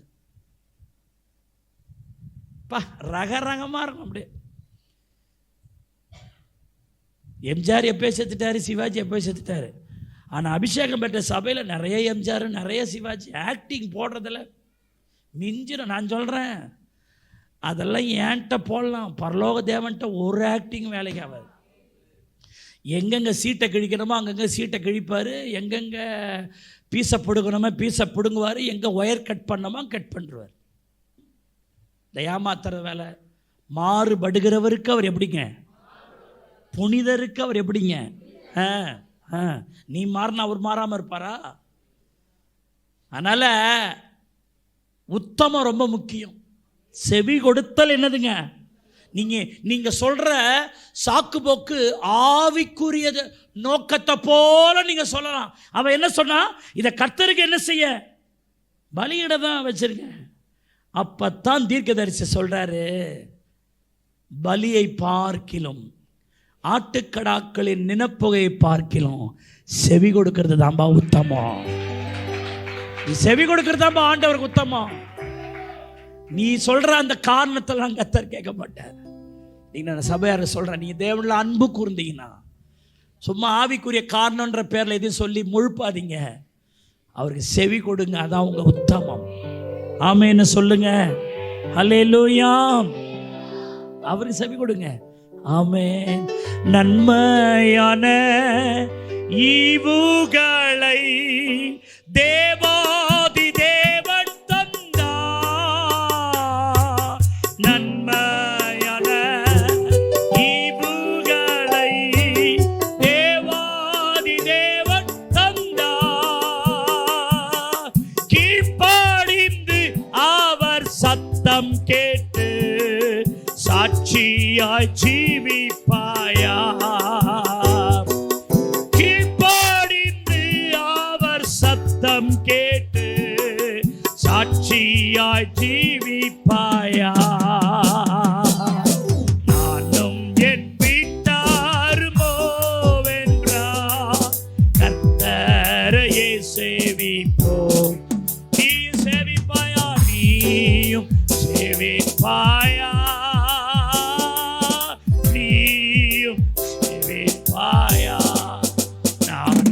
என் வீட்டாருமோவென்றார் கர்த்தரையே சேவிப்போம். ஓ நீயும் சேவிப்பாயா? நீயும் சேவிப்பாயா? ஏன் நான் செவி கொடுக்கணும்? அது தேவனுக்கு ஏற்கும் பலி. நான் ஏன் செவி கொடுக்கணும்? சோத்திரிக்கிறோம், அது ஆசீர்வாதத்திற்கு வழி. நான் ஏன் செவி கொடுக்கணும்? அது உத்தமமானது. நாலாவது ஒன்று சொல்லுகிறேன், நான் ஏன் செவி கொடுக்கணும்? அவர் அன்பில் மகிழ்வது. செவி கொடுப்பது என்பது அவருடைய அன்பில் மகிழ்வது. வெளிப்படுத்தல் 3:20 சொல்லுது, இதோ வாசற்படியில் நின்று தட்டுகிறேன், ஒருவன் என் சத்தத்தை கேட்டு, நல்ல கவனிங்க, கதவை திறந்தால் அவனிடத்தில் நான் பிரவேசி. இந்த வார்த்தை ரொம்ப பிடிக்குது. யார் கர்த்தருடைய சத்தத்தை கேட்கிறாங்களோ அவங்களுக்குள்ள அவர் பிரவேசிப்பார், அவனோடு போஜனம் பண்ணுவார், அவனும் என்னோட போஜனம் பண்ணுவார். பாருங்க, அப்படி அந்த இயேசுவும் அந்த அந்த அந்த தேவ பிள்ளையும் எவ்வளவு மிங்கிள் ஆகிறாங்க பாருங்க. யாரெல்லாம் ஆண்டோடைய சத்தத்தை கேட்டு ஏசப்பாவுக்கு கதவை திறக்கிறாங்களோ அவங்களுக்குள்ள பிரவேசிப்பார். அவனோடு நான் போஜனம் பண்ணுவேன், அவன் என்னோடு போஜனம் பண்ணுவான். யாருடைய வாழ்க்கையில் அவர் பிரவேசிக்கிறார், யாரோடு போஜனம் பண்றார்னா அவருடைய சத்தத்தை கேட்டு அவருக்காய் கதவை திறக்கிறவர்கள். அல்லேலூயா. இந்த தலையில முள்கிரீட வச்சுக்கிட்டு ஒரு விளக்கை பிடிச்சிக்கிட்டு ஏசுனார் ஒரு கதவை தட்டுற மாதிரி ஒரு படம் இருக்கும். ரொம்ப ஃபேமஸான ஒரு படம். அது ஒரு ஆர்டிஸ்ட்டை தத்துரூபமாக வரைஞ்சிருப்பார். அதை கண்காட்சிக்காக வச்சுருக்கிறாங்க. அதை பார்க்குறாங்க நிறைய பேர். ரொம்ப தத்துரூபமாக வரைஞ்சிருங்க. அப்போது அதை பார்த்துட்டு இருந்த ஒருத்தர் அந்த வரைஞ்சார்ல அந்த ஓவியரை பார்த்து சொன்னேன், இந்த படத்தில் ஒரு குறைவு இருக்குது அப்படின்னார். என்ன குறைவு? நீங்கள் நல்லா அழகாக வரைஞ்சிருக்கிறீங்க, ஆனால் அந்த கதவுல கைப்பிடி இல்லையே, தட்டுற மாதிரி இருக்குது கதவு. ஏசுநாதெல்லாம் அழகாக வரைஞ்சிருக்கிறீங்க, ஆனால் அவர் தட்டுறாரு, அந்த கதவு மொட்டையாக இருக்க, கைப்பிடி எதுவும் ஹேண்டில் எதுவும் இல்லையேன்னு அவர் கேட்டாராம். அதுக்கு வரைஞ்சவர் சொன்னாராம், அவர் கதவை தட்டுறாரு, உள்ளே தான் நான் கைப்பிடி வச்சுருக்கிறேன். எங்கே உள்ளே எங்கே வச்சுருப்பாருன்னா நம்ம படத்தில் புரிஞ்சிக்க வேண்டியதுதான். கைப்பிடி எங்கே இருக்குது? உள்ளே இருக்கு. தட்டுறவருக்கு இவங்க தான் கைப்பிடி பிடிச்சி என்ன திறக்கணும், கதவை திறக்கணும். அவர் உள்ளே போகிறார். அவர் தட்டுற வேலை தான் அவர். திறக்கிறது யாரு? உள்ளே இருக்கிறவங்க தான் திறக்கணும். திறக்கிறவங்கள தான் என்ன பிடி தேவை? கைப்பிடி தேவை அப்படின்னு ஒரு விளக்கம் கொடுத்தாராம். கேட்டவன் அமைதியாக போயிட்டான். இப்போ என்ன விஷயம்னா, அவர் நம்முடைய இருதய கதவை தட்டுறாரு, என் பேரை சொல்லி கூப்பிடுறாரு, கதவை தரன்றாரு. அவர் மேல அன்பு கூர்ந்து அவருக்காக கதவை திறக்கணும் நீங்க. அல்லேலூயா, அல்லேலூயா. அப்படி கதவை திறந்தீங்கன்னா அந்த நேசர் உங்களுக்குள்ள பிரவேசித்து உங்களோடு பேசுவாரு, உங்களோடு பழகுவாரு, உங்களோட உணவு அருந்துவாரு. அல்லேலூயா. சில நேரம் அறிமுகம் இல்லாதவங்க நம்ம வீட்டு கதவை திறந்தாங்கன்னா அவங்கள வெளியே நிற்கே பேசி அனுப்பிடுவோம் இல்லையா? எனக்கு அவங்க யாருன்னு எனக்கு தெரியாது, அன்னோன் பர்சன், ஏதோ வந்தாங்க, யாரோ கேட்குறாங்க அப்படிங்களாங்க, அப்படி பேசி அனுப்பிச்சிடுவோம். கொஞ்சம் ஒரு அளவுக்கு தெரிஞ்சவங்களா இருந்தால் நம்முடைய ரிசப்ஷனில், நம்முடைய வரவேற்பு அறையில் அவங்கள உட்கார வச்சு டீ காப்பி கொடுத்து அனுப்பிடுவோம். ஆனால் என்ன நம்ம ரொம்ப நேசிக்கிற ஒரு ஆட்களை வீட்டுக்கு உள்ளே கொண்டு வர வச்சு அவங்களுக்கு பலவிதமான சாப்பாடு போட்டு, நீங்கள் சாப்பிடணும், இங்கே தான் இருக்கணும், அவங்க இன்றைக்கே போகிறனா கூட நீங்கள் இப்போ இருங்கன்னு சொல்லி அவங்கள உட்கார வச்சு, காரணம் அவங்க மேலே அவ்வளோ அன்பு. அந்த மாதிரி நேசர் உங்கள் அன்புக்கு சொந்தக்காரர். அவர் உங்கள் கதவை தட்டுகிற பொழுது, இயேசு உங்கள் வீட்டுக்குள்ளே வரும்பொழுது, அவர் வந்து போகிறவராக உங்க வீட்டை கதவை தட்டல, உங்க வீட்டில் நிரந்தரமாய் தங்கி இருக்கும்படி, உங்களோடு அவர் உறவாடும்படி, உங்களோடு அவர் மகிழும்படி, உங்களோடு கூட பழகும்படி. ஹல்லேலூயா. உங்கள் தாயாய், உங்கள் தகப்பனாய், உங்கள் சகோதரனாய், உங்கள் சிநேகிதராய், உங்கள் ஆத்தும நேசராய் அவர் உங்களோடு கூட இருக்க விரும்புகிறார். ஹல்லேலூயா, ஹல்லேலூயா. அன்னைக்கு அம்மா ஒரு சீசர் பாருங்க, அவரை உள்ள கூப்பிட்டாங்க பாருங்க. நேசரே, எங்களை விட்டு என்ன செஞ்சிடாதீங்க, போயிடாதீங்கப்பா. ஹல்லேலூயா, உள்ள வாங்க. அப்படி உள்ள கூப்பிடுறாரு. அவர் உள்ள போய் அவங்க கண்ணெல்லாம் திறந்து ஒரு ஆசீர்வாதத்தை கொடுத்தாரா, கொடுக்கலையா? அன்னைக்கு சகை வீட்டில் சொன்னார், நான் இன்னைக்கு உங்க வீட்டில் என்ன செய்ய போறேன். டே அப்பா, அவங்க வீட்டில் ஆண்டவர் போனாரு, ரட்சிப்பு வந்தது. சந்தோஷம் வந்தது. ஹல்லேலூயா. வாருமையா போதகரே, வந்தெம்மிடம் தங்கேரோ. சொல்லுங்க, வாருமையா போதகரே, வந்தெம்மிடம் தங்கேரோ. சேருமையா பந்தியில், சேருமையா பந்தியில், சிறியவரா எங்களிடம், சிறியவரா எங்களிடம். வாருமையா போதகரே, தெம்மிடம் தங்கேரோ. ஒளிமங்கி இருளாச்சே காதலனே, வாருமையா. ஒளிமங்கி இருளாச்சே உத்தமனே, வாருமையா. கலித்திரவு காத்திருப்போ, கலித்திரவு காத்திருப்போ. காதலனே கருணை செய்யும், காதலனே கருணை செய். வாருமையா, வாருமையா.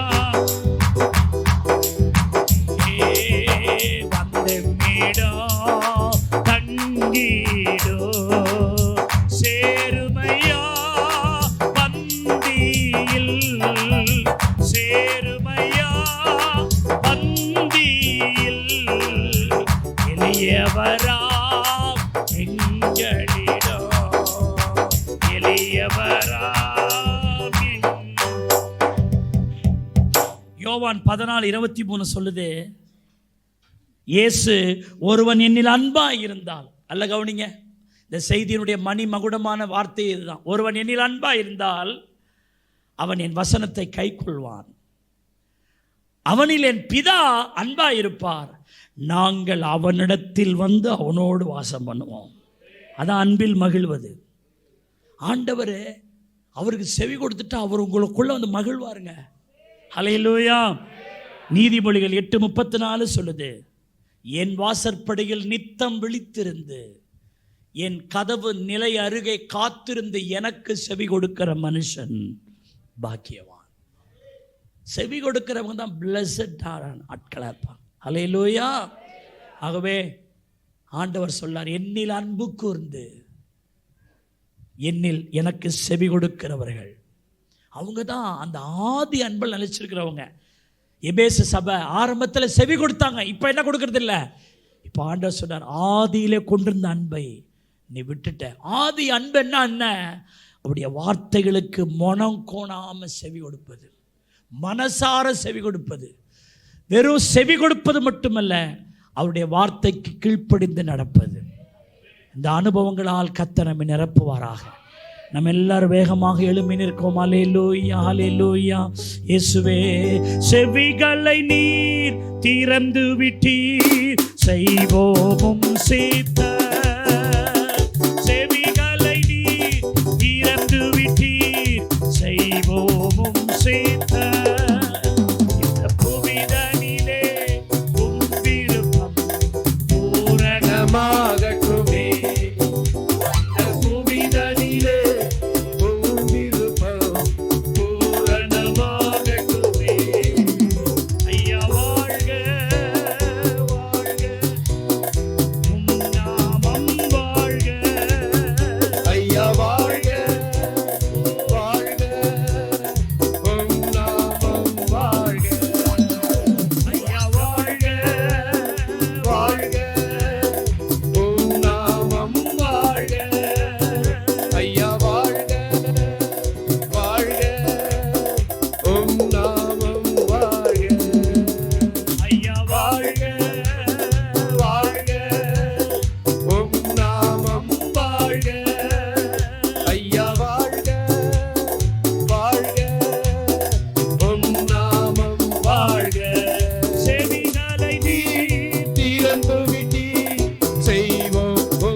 வாழ்க